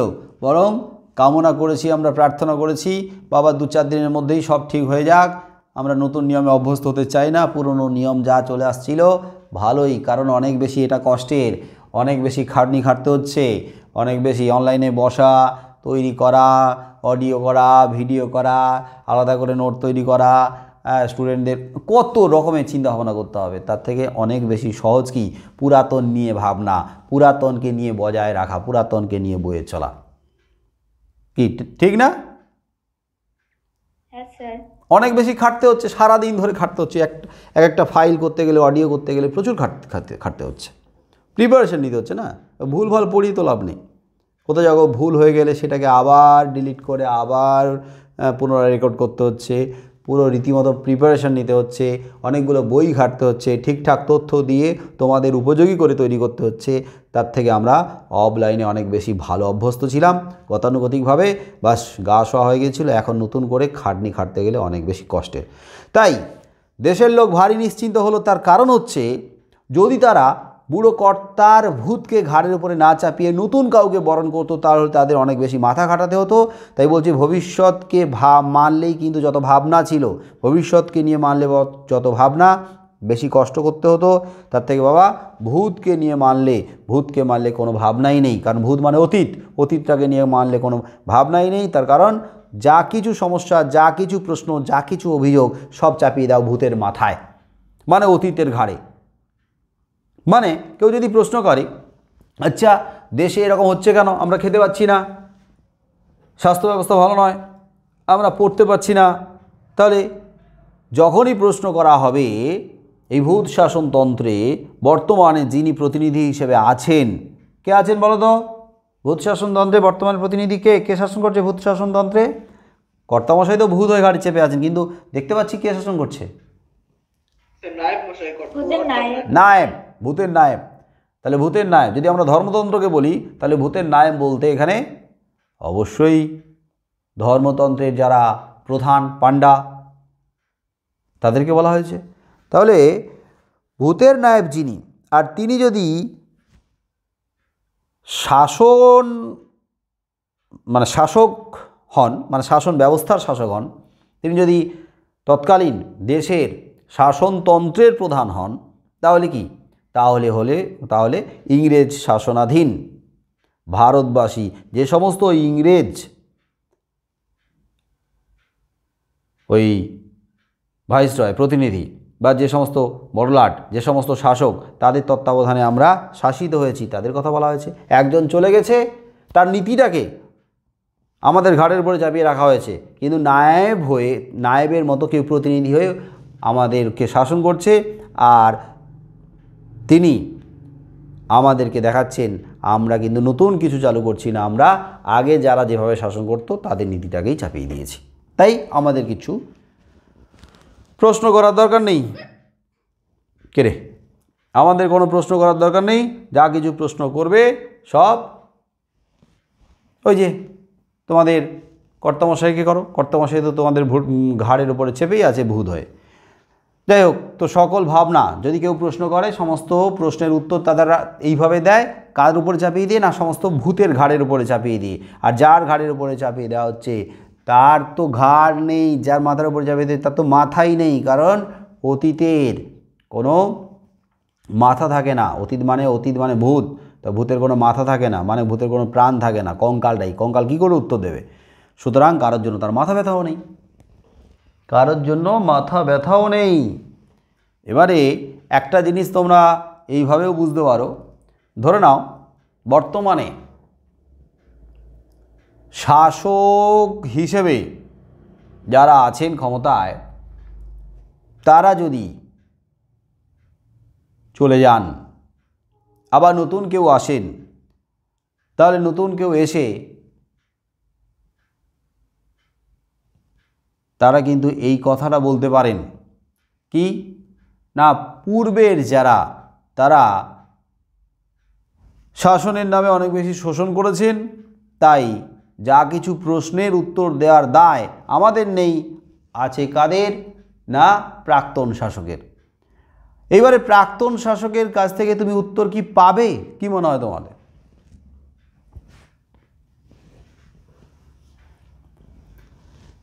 প্রাক্তন যে শাসক তার কাছ থেকে উত্তর পাবে? কারণ সে তো তখন শাসকই নয়। প্রাক্তন শাসকের কাছে উত্তর কি করে পাবে? সে তো তখন শাসকই নয়, কারণ শাসকের ক্ষমতা থেকে সরে গিয়ে সে তখন সাধারণ মানুষ হয়ে গেছে। তাই বর্তমান শাসক কি করে? পূর্ববর্তী শাসকের ওপরে দায়টাকে চাপিয়ে দেয়, যাতে প্রশ্নটাকে এড়িয়ে যাওয়া যায়। তাহলে সেই শাসক হিসেবে আমরা ধর্মতন্ত্রের শাসককেও বলতে পারি, মানে ধর্মধ্বজী ব্যক্তিটা বলতে পারি, তার মানে ধর্মের পাণ্ডাদের কথা বলতে পারি। আজকের যিনি ধর্মের পাণ্ডা, তিনি কি করছেন? তিনি এই বলে আমাদের উপরে চাপিয়ে দিচ্ছেন যে আমাদের পূর্ববর্তী ধর্মধ্বজীরা বা ধর্মের মানুষেরা, ধর্মের পথপ্রদর্শকরা এই সমস্ত নিয়মকানুন আচার অনুষ্ঠান আমাদের উপরে চাপিয়ে দিয়ে গেছেন, তারা আমাদেরকে বয়ে নিয়ে যেতে বলেছেন। অতএব সমস্ত প্রশ্নের উত্তর দেওয়ার দায় আমাদের নয়, কাদের? পূর্বপুরুষের। আর পূর্বপুরুষেরা তো বেঁচেই নেই, তারা উত্তর দেবে কি করে?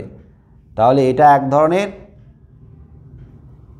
দারুণ খেলা বলা চলে। খেলা কি? প্রশ্নটাকে এড়িয়ে যাওয়ার খেলা, দায়টাকে ঝেড়ে ফেলার খেলা, আর সমস্ত কিছু অতীতের ঘাড়ে চাপিয়ে দিয়ে জনগণকে চুপ করিয়ে দেওয়ার খেলা। আর জনগণও ভাববে হ্যাঁ তাই তো, যারা পূর্ববর্তী ক্ষমতায় ছিল তারাই তো শাসনের নামে শোষণ করে গেছে, আর তারা তো আজকে নেই, তো উত্তর আর কে দেবে? যা হয়েছে হয়েছে, আমাদেরকে মেনে নিতে হবে। যাই হোক, তবু সমস্যা কি হয়? সবাইকে নিয়ে সমস্যা হয় না, সমস্যা হয় দু একজনকে নিয়ে। সেই দু একজন মানুষ কিন্তু আসলে বিজ্ঞান মনস্ক মানুষ, যুক্তিবাদী মানুষ, প্রতিবাদী মানুষ, সচেতন মানুষ, সজাগ মানুষ। তারা কিন্তু ওই সমস্ত ছেদ কথায় ভোলে না, তারা এই সমস্ত ব্রেন ওয়াশের কথায় তারা নিজেদের ব্রেনকে ওয়াশ করে না, বা তারা চুপ করে যেতে পারে না। তো দু একজন মানুষ যারা স্বভাব দোষে নিজে ভাবতে যায়, তার মানে এই ধরনের মানুষগুলো কি করে? নিজেরা ভাবতে যায়, নিজেরা কোনটা ঠিক কোনটা বেঠিক এই পাল্টা ভাবনা চিন্তাগুলো করতে থাকে। এবং তাদের দোষটা কি? তাদের দোষটা হচ্ছে তারা যাই হয়ে যাক না কেন, যত চোখ রাগাক, যত মানুষকে বোঝাক না কেন, তাদের স্বভাব হচ্ছে তারা ভাবে, খুব ভাবে যে কোনটা ঠিক কোনটা বেঠিক, কোনটা গ্রহণ করা উচিত কোনটা গ্রহণ করা উচিত নয়। তো তবু স্বভাব দোষে যারা ভাবতে যায়, বলো স্বভাব দোষে যারা ভাবতে যায়, তাদেরকে যখন ঠিক পথে আনতে পারবে না ভূতের নায়েব, তখন কি করবে? কান মোলা দেবে। কান মোলা দেওয়া মানে কি করা? শাস্তি দেওয়া, কঠিন শাস্তি, আবার কান মোলা দিয়ে দেওয়া, কান পাকিয়ে দেবো। এর পরের দিন থেকে কিন্তু একদম এদিক ওদিক টু শব্দটি করবি না। তো যারা স্বভাব দোষে নিজেরা ভাবতে যায় তারা খায় ভূতের কানমোলা। আর সেই কানমোলা ভূতের কানমোলা মানে হচ্ছে পুরনো ধর্মতন্ত্রের যে নানান শাস্তির বিধান রয়েছে, যেটা গ্যালিলিওর উপরে চাপানো হয়েছিল। গ্যালিলিও পড়ানো হয়ে গেছে, তোমরা তো জানোই যে গ্যালিলিও যখন ধর্মের বিরুদ্ধে গিয়েছিল, সেই সনাতন ধর্মধ্বজীদের বিরুদ্ধে গিয়েছিল, তখন কিন্তু তারা ওই বাইবেলের দোহাই দিয়ে তারা কি করেছিল? তারা কিন্তু তার বিরুদ্ধে নালিশ করেছিল পোপের কাছে। আর পোপ, বর্তমান ধর্মের পাণ্ডা, তিনি পূর্ববর্তী ধর্মধ্বজীদের চাপানো নিয়ম রীতিকে কাজে লাগিয়ে কি করেছিল না, ওই ধর্মের জাঁতাকলে পিষ্ট করে দিয়েছিল, একবারে গুঁড়ো করে দিয়েছিল। তাহলে সেই যে কানমোলা মানে শাস্তি, গ্যালিলিওকে ওই যে ধর্মীয় আদালত ইনকুইজিশনে তাকে কারারুদ্ধ করা হয়েছিল রায় দিয়ে। সেই কানমোলা এতটাই কঠিন সেই শাস্তি, সেই কানমোলা না যায় ছাড়ানো, তার থেকে না যায় পালানো, তার বিরুদ্ধে না চলে নালিশ, তার সম্বন্ধে না আছে বিচার। আরে তুমি তার বিরুদ্ধে নালিশ করবে কি করে? তুমি যার বিরুদ্ধে নালিশ করবে সে তো প্রাক্তন, সে তো পূর্ব, সে তার অস্তিত্বই তো নেই। তার দোহাই দিয়ে তোমার উপরে শাস্তি দেওয়া হচ্ছে।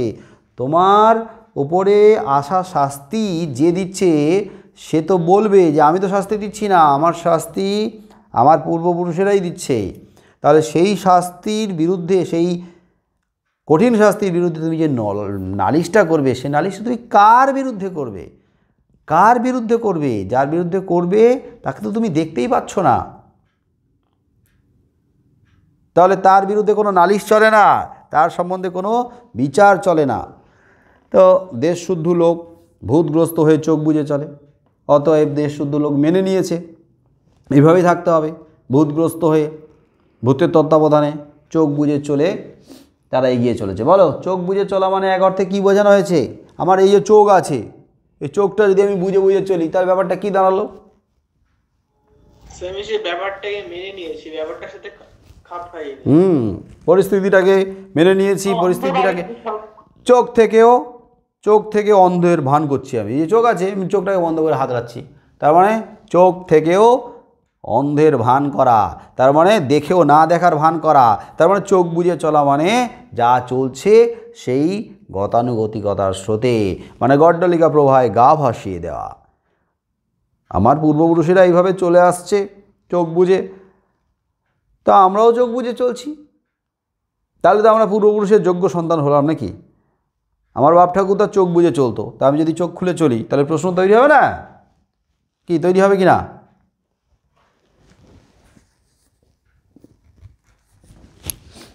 কি রে, উত্তর দেয় না? প্রশ্ন করবে না? প্রশ্ন তৈরি হবে তো? কেউ না কেউ তো প্রশ্ন করবে, কী রে তোর বাপ ঠাকুরদারা সবাই চোখ বুঝে চলতো, তুই আজকে চোখ খুলে চলছিস? তাকে তুই তোর বাপ ঠাকুরদার প্রশ্নচিহ্ন কিন্তু। তখন মনে হবে এই হ্যাঁ তো প্রশ্ন তুলছে, তাহলে আমাকেও চোখ বুঝে চলতে হবে, তাহলে যোগ্য সন্তান। দেশ শুদ্ধ লোক ভূতগ্রস্ত হয়ে চোখ বুঝে চলে। দেশের তত্ত্বজ্ঞানীরা বলেন, তত্ত্বজ্ঞানী, জ্ঞানী গুণী, তত্ত্ব কথা বলে, ধর্মীয় তত্ত্ব কথা বলে, সেই তত্ত্বজ্ঞানীদের কাজ কি? ব্রেন ওয়াশ করা, মগজ ধোলাই। সেই তত্ত্বজ্ঞানীরা বলছে, শোনো, এই যে চোখ বুজে চলা, তোমরা যে চোখ বুজে চলছো, এই চোখ বুজে চলাই কিন্তু জগতের সব থেকে আদিম চলা। সেই যে তোমার পূর্বপুরুষেরা কিন্তু চলে আসতো, আদিম প্রাচীন চলা কিন্তু এই চোখ বুজে চলা। আর একেই বলে অদৃষ্টের চালে চলা। অদৃষ্ট মানে ভাগ্য, কপাল। আমরা কি করি? আমরা কখনো কখনো চেষ্টা না করেই বলে দিই এটা আমার কপালে নাই, এটা আমার অদৃষ্টে ছিল না, তাই হয়নি। আমার পাশে একই সময়ের বন্ধু, হয়তোবা আমার থেকে ট্যালেন্টে পিছিয়ে থাকা বন্ধু চাকরি পেয়ে গেল, আমি চাকরি পেলাম না, কিন্তু আমি কি বললাম? বসে বসে চেষ্টা না করে কি বললাম? আমি বললাম আর ওর কপালে ছিল, অদৃষ্টে ছিল, হয়ে গেছে, আমার কপালে নাই। তো আমরা কি করি? কপালের দোহাইটা দিই, অদৃষ্টের দোহাই দিই। আমরা বলি এই যে চোখ বুজে চলা, এই চলাই হচ্ছে অদৃষ্টের চালে চলা, মানে অদৃষ্ট ভাগ্য আমাদেরকে যেদিকে নিয়ে যাচ্ছে সেদিকেই আমরা চলছি। নিয়তির বিরুদ্ধে, ভাগ্যের বিরুদ্ধে আমাদের যাওয়ার কারোর ক্ষমতা নেই, কারণ নিয়তি আমাদেরকে চালিত করে, আমরা নিয়তিকে চালিত করতে পারি না। তোমরা এখানে যতজন বসে রয়েছো প্রত্যেকজন আমি জানি যে আত্মবিশ্বাসী, কনফিডেন্ট, তো প্রত্যেকে তোমরা কি এটাকে মানবে যে আমাদের ভাগ্যটা আমাদেরকে চালিত করছে, নাকি এটা মানবে আমরা ভাগ্যকে চালিত করব? বলো কোনটা মানা উচিত? আমরাই ভাগ্যকে চালিত করব, আমরাই ভাগ্য তৈরি করব। ভাগ্য এসে আমাদের কপালে চমকাবে না। আমরা বসে বসে চেষ্টা করব না, আমরা বসে বসে রাস্তা তৈরি করব না। আমরা কি করব না, আমরা বলবো না এটা আমার কপালে ছিল না, ওর কপালে ছিল, হয়ে গেছে। আরে কপালটা নিজেকেই তৈরি করতে হয়। যদি তুমি মনে করো যে তোমার চেষ্টা ছিল 99%, মানে 99% তুমি হার্ড অ্যান্ড সোল চেষ্টা করেছো, কিন্তু 1% তোমার ভাগ্যে ছিল না বলে হয়নি, তাহলে আমি এটাও বলবো তোমার চেষ্টাটা ওই 99% হয়েছে, 1% বাকি থেকে গেছে, ওটা ভাগ্যের জন্য হয়নি তা নয়, ওটা তোমার ওই 1% ওই ত্রুটি, ওই 1% যে ঘাটতি তার কারণেই হয়নি। ওখানে ও ভাগ্যের হাত ছিল না, ওটা তোমারই হাত ছিল, যেটা তুমি পৌঁছাতে পারো নি ওই হাতটাকে নিয়ে গিয়ে। অনেকে বলে কিন্তু যে দেখবি 90% তোর চেষ্টা পরিশ্রম, বাকি যে 10% হলো না না, ওটা কিন্তু ভাগ্যের কারণে হয়নি। ভাগ্য বলে তো একটা ব্যাপার আছে, একই বয়সী, একই ট্যালেন্টেড, বা তোর থেকে আরও পিছিয়ে থাকা ট্যালেন্টেড, তা তোর থেকে ও আগে চাকরি পেয়ে গেল, ও তোর থেকে আরও আগে বেরিয়ে গেল, ও ভালো কলেজে পেয়ে গেল, ও ভালো ইঞ্জিনিয়ার হয়ে গেল, ও হচ্ছে মেডিকেলে চান্স পেয়ে গেল, ইত্যাদি ইত্যাদি, তুই কেন পেলি না? তার মানে কি ওর ভাগ্য কিন্তু ওর সাথ দিয়েছে, তোর ভাগ্য তোর সাথ দেয়নি। আমি তো এটা বিশ্বাসই করি না, আর তোমরা যদি বিশ্বাস করো তাহলে মরবে। এইটাই বিশ্বাস করবে যে ওর সাথ দিয়েছে ভাগ্য না, ওর পরিশ্রম, ওর চেষ্টা, সব কিছুই সাথ দিয়েছে। হ্যাঁ, কিছু ক্ষেত্রে তুমি বঞ্চিত হতে পারো, যদি ক্ষমতাকে কাজে লাগায়, রেকমেন্ডকে কাজে লাগায়, যদি ঘুষ দেওয়াকে কাজে লাগায়, তাহলে হয়তো তোমাকে পেছনে ফেলে বেরিয়ে যেতে পারে। কিন্তু যদি সমানে সমানে টক্কর হয়, যদি সব জায়গায় স্বচ্ছতা বজায় থাকে, এবং সেই স্বচ্ছতা বজায় রেখে যদি দুইজন প্রতিযোগী পাশাপাশি থেকেও তোমার আগে সে বেরিয়ে যায়, তাহলে এটা বুঝবে তোমার ভাগ্যের কারণে নয়, তোমার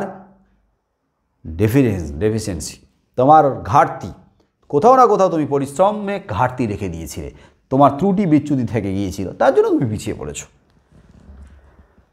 কিন্তু তখনকার দিনে ভারতবর্ষের যা পরিস্থিতি, তখনকার দিনের ভারতবাসী তারা মেনে নিত অদৃষ্টকে, আর সেই অদৃষ্টের দোহাই দিয়ে তত্ত্বজ্ঞানী রামায়ণ ধর্মধ্বজীরা এটাই বোঝাতো, বুঝলে এই যে চোখ বুজে চলা, এটাই জগতের আদিম চলা, এটাই কিন্তু অদৃষ্টের চালে চলা।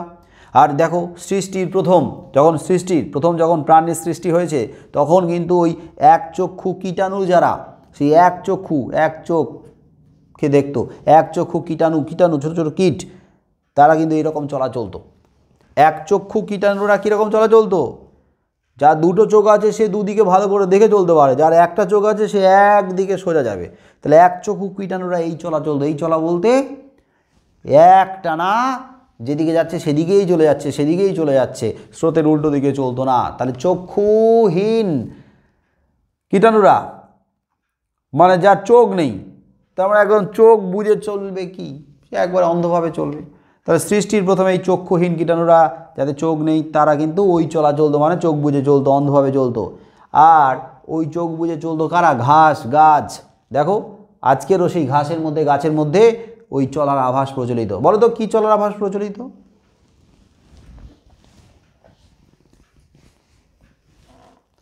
কী ধরনের চলার আভাস প্রচলিত ঘাসের মধ্যে? এখন অন্ধকার দেখতে পাবে না, ভেবে নাও যে ঘাসের মধ্যে আর গাছের মধ্যে কী ধরনের চলা বর্তমান? স্যার চোখ বুজে চলা, অদৃশ্যে মানে চোখ বুজে চলা। ঘাস ওরা তো আর হাঁটা চলা করতে পারে না, তার মানে এক জায়গায় আটকে থেকে কী করে? শুধু বাড়তে থাকে, শুধু বাড়তে থাকে। ঠিক তেমনিভাবে একটা জায়গায় আবদ্ধ হয়ে থাকা, একটা জায়গায় স্থির হয়ে থাকা। তার মানে ঘাস আর গাছ এরা তো দেখতে পাচ্ছে না, এরা তো দেখতে পেলে এদিক ওদিক চলে যেত না। তাই এই ঘাসের মধ্যে, গাছের মধ্যে সৃষ্টির প্রথম কার? আগে প্রাণের সৃষ্টি কাদের মধ্যে এসছে? আগে কি মানুষ না উদ্ভিদ? বলো। উদ্ভিদ। তা উদ্ভিদ যদি আগে আসে, তারা যদি এখনও পর্যন্ত তাদের সেই আদিম চলাটাকে বজায় রাখতে পারে, এখনও চোখ খুলে চলছে না, এক জায়গায় আটকে ছিল, এক জায়গায় এখনও আটকে আছে, ওইভাবেই তারা বাড়ছে। তা আমরা, আমাদের পূর্বপুরুষেরাও যদি চক্ষুহীন কীটাণুরা ওইভাবে চলা চলতো, তাহলে আমরা কেনই বা চোখ খুলে চলবো? সহজ কথা তারা বোঝো না। জগতের প্রথমে যারা এসছে তারা যেভাবে চলছে, আজও সেভাবে আমাদের চলা উচিত। আর যদি তা না করো, তাহলে কিন্তু তোমরা পূর্বপুরুষের ঐতিহ্যকে বজায় রাখছো না। তোমরা যারা চোখ বুজে চলছো, তারা কিন্তু জগতের আদিম চলাটাকে বজায় রেখেছো, তোমরা কিন্তু যোগ্য উত্তরসূরি। এই কথা শুনে যখন এই তত্ত্বজ্ঞানীরা যখন ব্রেন ওয়াশ করে দিল, মগজ ধোলাই করে দিল, বুঝিয়ে এলো এই যে চোখ বুজে চলছো ভালো, এ তোমার গুড বয়। তো এই যে এই কথা শুনে ভূতগ্রস্ত দেশ আপন আদিম আভিজাত্য অনুভব করে। বাহ, নিজেদের আভিজাত্য একবারে গর্বে বুকটা চওড়া হয়ে যায়। আভিজাত্য, আমরা কিন্তু পূর্বপুরুষের যোগ্য উত্তরসূরি বজায় রেখেছি, আমরা বেশ আদিম আভিজাত্যটাকে ধরে রাখতে পেরেছি। আর এই রকম অনুভব করে তারা কিন্তু অত্যন্ত আনন্দ পায়। বাস, আমরা চোখ বুজিয়ে চলছি, এইভাবে কিন্তু তাহলে আমরা সারা জীবন চোখ বুজে চলবো, এতে কিন্তু তারা অত্যন্ত আনন্দ পায়। আমরা এটা বজায় রাখতে পেরেছি অতীতের ঐতিহ্যটাকে। ভূতের নায়েব, ভূতুড়ে জেলখানার দারোগা। ভূতের নায়েব, এখন ভূতের নায়েব বলতে যিনি ভূতগ্রস্ত রাজ্যটাকে সামলাচ্ছেন প্রতিনিধি হিসাবে, সেই ভূতের নায়েব ভূতুড়ে জেলখানার দারোগা। ভূতুড়ে জেলখানা বলতে গোটা রাজ্যটাকেই বোঝানো হয়েছে, মানে ভূতগ্রস্ত রাজ্যটাকে। আর সেই ভূতগ্রস্ত রাজ্যটাই যদি একটা ভূতুড়ে জেলখানা হয়, জেলখানা মানে চারদিকে আবদ্ধ করে রাখা, কারাগারে বন্দি করে রাখা, তাহলে সেই ভূতুড়ে জেলখানাটা যদি গোটা ভূতগ্রস্ত রাজ্যটা হয়, সেই জেলখানার দারোগা মানে হচ্ছে প্রধান। সেই দারোগা মানে হচ্ছে যিনি জেলখানাটাকে পরিদর্শন করবেন, নিয়ন্ত্রণে রাখবেন, তিনি কিন্তু নায়েব। আর এখানে নায়েব বলতে ধর্মতন্ত্রে সেই ধর্মধ্বজীদের কথা বলা হয়েছে। আর সেই জেলখানার দেওয়াল চোখে দেখা যায় না। সেই যে জেলখানা বানানো হয়েছে বহু বছর আগে, সেই জেলখানার দেওয়ালটা কিন্তু চোখে দেখা যায় না। এবার একটু ভাবো, কয়েদিরা জেলখানার মধ্যে আবদ্ধ হয়ে রয়েছে, আটকে রয়েছে, আর আবদ্ধ করে রাখা হয়েছে। তো কয়েদিরা যদি চারদিকে দেখতে পায়, এই যে আমার চারদিকে এরকম দেওয়াল আছে, এই দেওয়ালের এখানে জানলা আছে, তাহলে জানলাটাকে আমি এখানে এইভাবে ভাঙতে পারি বেরোতে গেলে। আমার এইখানে এইদিকে দেওয়ালটা আছে, দেখি দেওয়ালটা কতটা ফাঁপা আছে কিনা। হ্যাঁ, এখানে যদি ফাঁপা থাকে এখানে ভেঙে বেরোতে পারবো। আচ্ছা, দেওয়ালটা এদিকে আছে এতটা, তাহলে আমি এতটা যদি কয়েকজন কয়েদির কাঁধের ওপরে আমরা বসতে পারি, দাঁড়াতে পারি, তাহলে এইভাবে জেলখানাটা টপকে যেতে পারে। আচ্ছা, ওই জেলখানার দেওয়াল এতটা, ওইদিকে একটা গাছের ডাল আছে, এখান থেকে যদি কোনোভাবে গাছের ডাল দিয়ে দড়ি বাঁধতে পারি, বা হচ্ছে জামা কাপড়গুলোকে জুড়ে জুড়ে বাঁধতে পারি, যেমন আমরা দেখি না সিনেমাতে কয়েদিরা কীভাবে ভাগে, তাহলে কিন্তু জেলখানার দেওয়ালটা ভাঙা যায় বা টপকানো যায়, প্ল্যান করা যায়। বোঝা গেল? জেলখানার দেওয়াল যদি আমি দেখতে পাই, তবে গিয়েই তো প্ল্যান করতে পারবো, পরিকল্পনা করতে পারবো জেলখানার দেওয়াল কীভাবে ভাঙবো বা টপকাবো, পাওয়ালাবো এখান থেকে। কি তাই তো? Yes, sir. কিন্তু জেলখানার দেওয়াল যদি দেখা না যায়, একটা অদৃশ্য দেওয়ালে তুমি আটকে রয়েছো, তাহলে জেলখানার দেওয়াল যদি তুমি দেখতে না পাও, তুমি প্ল্যান করবে কি করে? কোথা দিয়ে পালাতে পারবে, কোথা দিয়ে তোমাকে যেতে হবে? তুমি তো পরিকল্পনাই করতে পারবে না। তাহলে এই যে জেলখানার দেওয়াল চোখে দেখা যায় না, তার মানে এই যে ধর্মতন্ত্রের বেড়া দেওয়া আছে আমাদের চারদিকে, সেই বেড়ার মধ্যে আমরা আবদ্ধ হয়ে রয়েছি, অথচ বুঝতে পারছি না যে বেড়াটা অ্যাকচুয়ালি কীভাবে দেওয়া আছে, কোথা দিয়ে দেওয়া আছে, সেই বেড়াকে কীভাবে ভাঙা যায়, এটা আমরা বুঝতে পারছি না। তার মানে এই বেড়া বলতে কি? ওই মন্ত্রতন্ত্র, নিয়ম রীতি, আচার অনুষ্ঠান, যাগযজ্ঞ, পূজা অর্চনা, ব্রত কথা, যা কিছু সবই সবই সবই সবই তুমি একটা থেকে বেরোতে চাইবে, আরেকটা তোমার উপরে চেপে ধরবে। একটা থেকে তুমি পালাতে চাইবে, আরেকটা দেখবে তোমার বড়রা, তোমার বাড়ির বড়রা, বাবা মা, যারা তোমাদেরকে ছোট থেকে তৈরি করেছে, তারা কিন্তু চাপিয়ে দেবে, চাপিয়ে দেবেই দেবে। এইভাবে কিন্তু ধূপটা ঘোরাতে হয়, এইভাবে কিন্তু দেশলাইটে জ্বালাতে হয়, এইভাবে কিন্তু ধুনুচিতে ধুনোটা দিতে হয়, এইভাবে আগুন ধরাতে হয়, এইভাবে হাতটা নাড়াতে হয়, এইভাবে ঘন্টাটা নাড়াতে হয়। এ বাবা, ঘন্টাটা এরকম করে নাড়াতে নেই, তাহলে কিন্তু এটা কিন্তু নিয়ম নয়। হ্যাঁ, খুব ধৈর্য ধরে শান্ত হয়ে এইভাবে মন্ত্র পড়তে হয়, এইভাবে বসতে হয়, এইভাবে উঠতে হয়, এইভাবে ফল কাটতে হয়, এইভাবে নৈবেদ্য সাজাতে হয়, এইভাবে ধান দূর বা তুলসী পাতা দিতে হয়, এইভাবে হোমযজ্ঞ করতে হয়, এইভাবে মন্ত্র পড়তে হয়, অঞ্জলি দিতে হয়। হাজার রকমের আচার অনুষ্ঠানে গলা টিপে মেরে ফেলবে। 1 ইঞ্চি এধার ওধার হলেই, পান থেকে চুন খসলেই একবারে রে রে বলল, যা সব দিলি, নিয়ম কানুনের আইসি কি তাইসি, মন্ত্রতন্ত্র পূজা অর্চনা সব বরবাদ হয়ে গেল। এইবারে সব কালা জাদু ভিড় করবে, তোর লাইফ বরবাদ, ভবিষ্যৎ শেষ, তোর কনফিডেন্স শেষ, তুই পরীক্ষায় খারাপ করবি, তোর বাড়িতে অশান্তি হবে, তোর বাড়িতে সব কিছু মানে সব শেষ হয়ে গেল, যা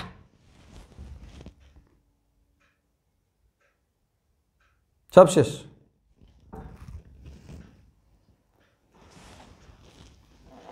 এত নিয়ম রীতি, এত আচার অনুষ্ঠানকে যদি আমরা এরকমভাবে অক্ষরে অক্ষরে পালন করি, মনে রাখি, তাহলে বিজ্ঞানটা নিয়ে কখন চর্চা করব, বিজ্ঞান নিয়ে কখন মাথা খাটাবো, এগোনোর জন্য, মানুষের ভালোর জন্য, নতুন নতুন আবিষ্কার করার জন্য চিন্তাভাবনাটা কী করে করব, কী করে করব বলো, বলো কী করে করবে?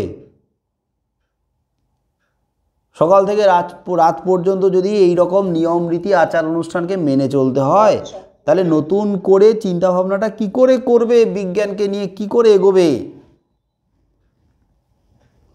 কিন্তু আগে তো সজাগ সচেতনভাবেই, আর বর্তমানে এই সময় দাঁড়িয়েও কিন্তু আমরা ইচ্ছে করেও যেমন করছি, তেমনি আমাদের অজান্তে তোমাদের উপরে কিন্তু আমরা এইভাবে চাপিয়ে দিয়ে আমাদের বয়ে নিয়ে আসা আচার অনুষ্ঠানগুলোকে তোমাদের উপরে চাপিয়ে দিয়ে বয়ে নিয়ে যেতে বাধ্য করছি। যাই হোক, তাহলে বুঝতে পারছো যে জেলখানার মধ্যে আবদ্ধ হয়ে রয়েছি আমরা, সেই জেলখানার দেওয়াল তো চোখেই দেখা যাচ্ছে না, ফলে সেটাকে কি করে ফুটো করে, ছিদ্র করে বা ভেঙে বেরিয়ে আসবে কি উপায়ে, সেটা সম্ভবই নয়, পরিকল্পনা করা যাচ্ছেই না। এই জেলখানায় যে ঘানি নিরন্তর ঘোরাতে হয়, তার থেকে 1 ছটাক তেল বেরোয় না, যা হাটে বিকোতে পারে, বেরোবার মধ্যে বেরিয়ে যায় মানুষের তেজ। এই জেলখানায় একটা ঘানি রাখা আছে, ঘানি জানো তো, ঘানি ঘোরালে কি বের হয়? ঘানি থেকে তেল বের হয়, তেল বের হয়, ঘানি থেকে তেল বের করা হয়। দেখবে আগেকার দিনে ছিল জেলখানার ভেতরে ঘানি রাখা হতো, যে সমস্ত কয়েদিরা একটু বেশি লম্ফঝম্প করতো, বেয়াড়া করতো, তাদেরকে ঘানির চাকা ঘোরাতে দেওয়া হতো। ঘানির চাকা ঘোরা, ইলেকট্রিকে তো ঘোরানো হতো না, চাকা ঘোরানো হতো হাতে। আগেকার দিনে ঘোরানো হতো গরুকে দিয়ে, গরু কলুর বলদ বলে না, কলু মানে হচ্ছে ঘানির মালিক, আর বলদকে লাগিয়ে দেওয়া হতো ঘানির চাকা ঘোরানোর জন্য, বলদ ঘুরতো, চাকা ঘুরতেই থাকতো। আর জেলখানার ভিতরে বলদকে নয়, জেলখানার ভিতরে কয়েদিদেরকে দিয়ে ঘানির চাকা ঘোরানো হতো। তো আমি দিনরাত যদি ঘানির চাকা ঘোরাতে থাকি, তাহলে আমার তেজ কী হবে? আস্তে আস্তে নিস্তেজ হয়ে আসবে, তাহলে চিৎকার করার মতো, প্রতিবাদ করার মতো ভাষা হারিয়ে ফেলবে। কিন্তু ঘানিটা রাখা হয় কিসের জন্য? না, ঘানিটা রাখা হয় ঘানি থেকে তেল বের করা হবে, সেই তেল যদি হাটে বিক্রি করা হয় 2 পয়সা পাওয়া যাবে, সেই 2 পয়সা দিয়ে ঘানির যারা চালাচ্ছে, জেলখানার যারা কয়েদি, তাদের উন্নয়নের কাজে লাগবে, তাদের ভালো থাকার কাজে লাগানো হবে। কিন্তু এখানে যে ঘানিটা রাখা হয়েছে, ঘানি থেকে তেল বের করে হাটে বিক্রি করার জন্য নয়, হাটে বিক্রি করে দুটো পয়সা নিয়ে এসে ওই কয়েদিদের উন্নতি করার জন্য নয়। তাহলে ঘানিটা এখানে রাখা হয়েছে কিসের জন্য বলো? মানুষের তেজকে শেষ করে দেওয়ার জন্য। হ্যাঁ, এই যে এইটা দেখতে পাচ্ছ, এটা হচ্ছে হকি স্টিক। এটা হচ্ছে হকি স্টিক। তাহলে এটাকে ধরে নাও এটা হচ্ছে ঘানির আর একটা রূপ, মানে শাস্তির। হকি স্টিক দিয়ে অনেক সময় কি হকি খেলা হয়, তেমনি হকি স্টিক দিয়ে কিন্তু বেধড়ক দুমদারাক্কা মারধরও চলে। হ্যাঁ, ওই যেমন ছেলেপুলেরা ক্রিকেট খেলে, উইকেট দিয়েও যেমন চলে মারামারি, তেমনি হকি স্টিক দিয়েও চলে লড়াই। সিনেমাটা দেখো না, হকি স্টিক বের করে নিয়ে এসে মারধর চলে। তাহলে এই যে ঘানিটা আছে এই জেলখানায়, এই ঘানিটা দিয়ে কিন্তু তেল বের করার কাজ করা হয় না। এই ঘানিটা দিয়ে যারা একটু বেশি চিৎকার করে, প্রতিবাদ করে, বেশি বেয়াড়া হয়, তাদের তেজ বের করে নেওয়া হয় নিস্তেজ করে দেওয়ার জন্য, চুপ করিয়ে দেওয়ার জন্য। দিন রাত করে যদি ঘানি টানে তাহলে আর প্রতিবাদ করার মতো শক্তি থাকবে না, হারিয়ে যাবে। কিন্তু এই ভূতগ্রস্ত রাজ্যে যে ঘানি চলে, সেই ঘানি থেকে তেল বের হয় না, এক ছটাক তেলও বের করা হয় না হাটে বিক্রি করার জন্য। কিন্তু বলো তো, আরও কোথাও কোথাও ঘানি আছে যেখান থেকে কিন্তু সত্যিকারের তেল বের করা হয় হাটে বিক্রি করে, যে তেলের অর্থ মানুষের কাজে লাগানো হয়। সেটা কোথায়? অন্যান্য দেশে। ভূতগ্রস্ত রাজ্যের পাশাপাশি আরও দেশ আছে। তার মানে ভূতগ্রস্ত রাজ্য যদি আমরা তৎকালীন ভারতবর্ষকে ধরে নিই, তার পাশাপাশি আরও অনেক রাজ্য আছে। সেই রাজ্য বলতে রাজ্য নয়, দেশের কথা বলা হয়েছে। যেমন ধরো ইউরোপের বিভিন্ন দেশ, যেমন ধরো জাপান, চীন, জাপান, ইউরোপের বিভিন্ন দেশ, তারা কি করছে? তারা বিজ্ঞানে অনেক বেশি এগিয়ে রয়েছে। এবং সেখানে যে ঘানি ঘোরানো হয়, ঘানি মানে সেখানে শাস্তি বিধানের জন্য নয়, সেখানে সত্যিকারের বিজ্ঞানকে কাজে লাগিয়ে ঘানি থেকে তেল বের করা হয়, মানুষের তেজ বের করা হয় না, বরং সেই তেল হাটে বিক্রি করা হয় ওখানকার যে উন্নয়নের চাকা, রথচক্রটাকে সচল রাখার জন্য। কারণ ওই তেলটাকে ওই উন্নয়নের চাকাতে দিয়ে চাকাটাকে সচল রাখার কাজে ব্যবহার করা হয়। তাই এই জেলখানায় যে নিরন্তর ঘানি ঘোরাতে হয়, তার থেকে এক ছটাক তেল বেরোয়। এই যে ছটাক মানে এই যে হাতটাকে এরকম করো, এরকম করলে মাঝখানে যে অংশটা ছটাক, অল্প সামান্য তেলও বেরোয় না। যে তেল হাটে বিকোতে পারে, কিন্তু বেরোবার মধ্যে বেরিয়ে যায় মানুষের তেজ। যারা চিৎকার করে, প্রতিবাদ করে, তাদের তেজটাকে বের করে নিয়ে নিস্তেজ করে দেওয়ার জন্য, চুপ করে দেওয়ার জন্য এখানে ঘানি চালানো হয়। সেই তেজ বেরিয়ে গেলে মানুষ ঠান্ডা হয়ে যায়। ঠান্ডা হয়ে গেলে তো মানুষ আর প্রতিবাদ করতে পারবে না। তাতে করে ভূতের রাজত্বে আর কিচ্ছুই না থাক। ভূতের রাজত্বে অনেক কিছুই নাই। কি নাই দেখো? অন্ন নাই, খাওয়ার দাওয়ার নেই, হ্যাঁ, ভাত, বস্ত্র নাই, লজ্জা নিবারণের জন্য পরিধান বস্ত্র নেই, স্বাস্থ্য নেই। স্বাস্থ্য নেই মানে কি? স্বাস্থ্য ব্যবস্থা ভালো নয়, মানে চিকিৎসা ব্যবস্থা ভালো নেই। কিন্তু এইগুলোর অভাব আছে, কিন্তু একটা জিনিস আছে, বলো কি আছে? শান্তি আছে। খাওয়ার দাওয়ার নাই, স্বাস্থ্য ব্যবস্থার ভালো নয়, বস্ত্র নাই, সবাই তাও শান্তিতে আছে। শান্তিতে নেই, শান্ত হয়ে আছে।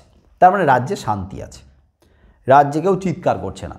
দু একজন চিৎকার করেছিল, তাদের অবস্থা কি হলো?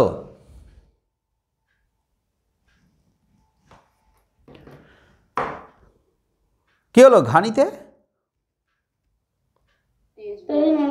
তেজটাকে কেড়ে নেওয়া হয়েছে, একবার তেজ নিঃশেষ করে নেওয়া হয়েছে তেজটাকে। তো তোমরা এই যে রাত দুপুর পর্যন্ত অনলাইনে পড়াশোনা করছো, এখন চিৎকার চেঁচামেচি করার মতো তোমাদের তেজ আর থাকবে না। কোনো রকম ক্লাস শেষ হলে আস্তে করে গিয়ে বিছানায় শুয়ে পড়বে। তাহলে এই যে এত রাত পর্যন্ত তোমাদের ক্লাস করে যে তোমাদের তেজটাকে নিঃশেষ করে নেওয়া হচ্ছে, তারপরে আর তেজ থাকে না, সকালবেলা ঝিমিয়ে উঠবে। তো এই তেজটাকে কেড়ে নেওয়াতে কী হচ্ছে? রাজ্যে কিন্তু শান্তি থাকে। অনেক কিছুই নাই, তা সত্ত্বেও শান্তি আছে। কি নাই? অন্ন নেই, কেউ চিৎকার করছে না, খেতে পাচ্ছি না, খেতে দাও। বস্ত্র নেই, লজ্জা নিবারণের বস্ত্র দাও, কেউ চিৎকার করছে না যে বাবা নাই থাকুক, সেই ছেঁড়া ন্যাকড়া নেংটি পরে থাকবো, তাও কথা বলবো না, চিৎকার করবো না। স্বাস্থ্য ব্যবস্থা নেই, অর্থাৎ চিকিৎসা ব্যবস্থা ভালো নয়, তা সত্ত্বেও চুপ করে থাকবো, কারণ কথা বলতে গেলে যদি ঘানিতে ফেলে শেষ করে দেয়। কত যে শান্তি, তার একটা দৃষ্টান্ত। এই যে কত যে শান্তি বজায় রয়েছে এই ভূতগ্রস্ত দেশে, তার একটা দৃষ্টান্ত, একটা উদাহরণ দেওয়া হয়েছে। উদাহরণটা কি না? অন্য সব দেশে, মানে ভূতগ্রস্ত রাজ্যের পাশাপাশি অন্যান্য দেশে যদি ভূতের বাড়াবাড়ি হয়, ভূতের বাড়াবাড়ি মানে সংস্কারের ভূতের বাড়াবাড়ি হয়, ধর্মতন্ত্রের ভূতের বাড়াবাড়ি হয়, তাহলে মানুষ অস্থির হয়ে আগে ওঝার খোঁজ করে। কারণ আমরা জানি ওঝা ভূত ছাড়ায়। তাহলে কাউকে ভূতে ধরলে ওঝাকে ডাকা উচিত সাথে সাথে ভূত ছাড়ানোর জন্য। কিন্তু এখানে ভূতগ্রস্ত রাজ্যে সেই চিন্তাই নেই, মানে ভূতে তো ধরেছে প্রত্যেককে, কিন্তু তাদেরকে যে ভূত ছাড়ানো হবে, সেই ভূত ছাড়ানোর জন্য ডাকা হবে কাকে? ওঝাকে, যে ভূত ছাড়াবে সেই ওঝার চিন্তাই নেই, ওঝাকে ডাকার চিন্তাই নেই। কেননা ওঝাকে কি করে ডাকবে? যাকে ডাকানো হবে, ওঝা বলতে বিজ্ঞানের সাধক, ওঝা মানে যুক্তিবাদী মানুষ, ওঝা মানে পণ্ডিত জ্ঞানী মানুষ।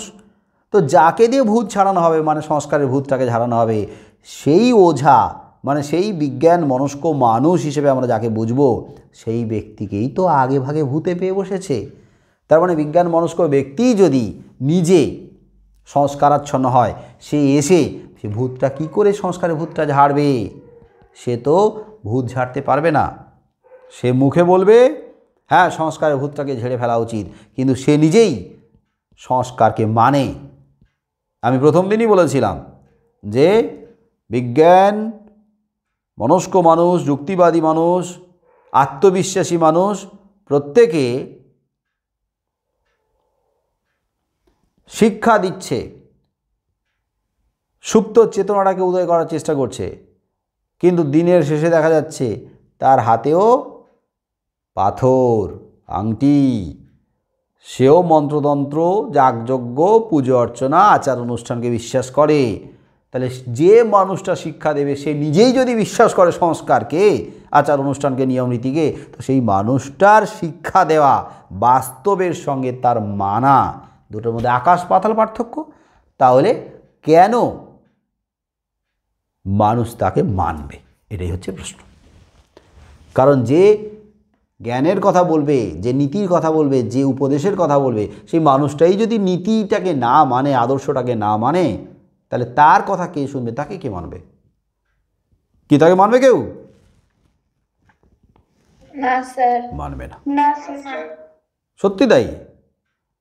আমি এত উপদেশ পরামর্শ, এত জ্ঞানের কথা বলছি, তা আমি যদি ঘুরে ফিরে সেই আবার মন্ত্রতন্ত্র, যাগযজ্ঞ, ব্রত, উপবাস, আচার অনুষ্ঠানকে মানি, তোমরা কোনো দিন এসে যদি আমার বাড়িতে আমাকে ওই অবস্থায় দেখো, তাহলে আমার এই কথাগুলোকে তোমরা বিশ্বাস করবেন না যে স্যার আপনি যা বললেন আপনি তো তার উল্টোটাই করছেন, তা আপনার কথা কেনই শুনবো, কেনই মানবো?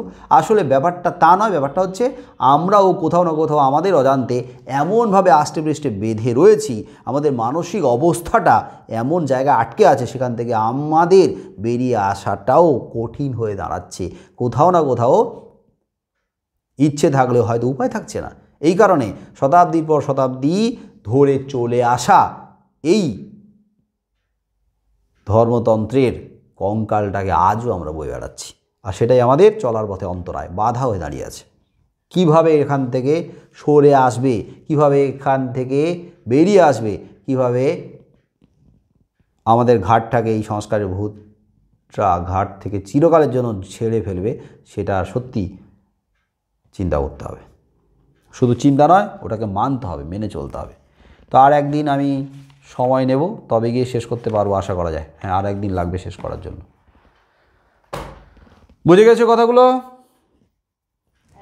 শুধু কথাগুলো শুনে পরীক্ষায় লিখলে হবে না। আমি যদি নাও মানি, তোমাদেরকে এগুলো মানতে হবে বাস্তবে, নিজেদের জীবনে এবং নিজেদের পরবর্তী প্রজন্মের উপরেও কিন্তু এটাকে প্রয়োগ করতে হবে। শুধু বলেই খালাস নয়, ওটাকে বজায় রাখার জন্য চেষ্টাটা করো। ঠিক আছে, আজকের এই পর্যন্ত। টাটা, গুড নাইট সবাইকে, শুভরাত্রি। স্যার আপনি একটু টাইমগুলো লিখে দেবেন অফলাইনের। হ্যাঁ, অফলাইনের টাইপগুলো আরেকবার লিখে দেবো, যদি আমি কয়েকদিন আগে লিখে দিয়েছি।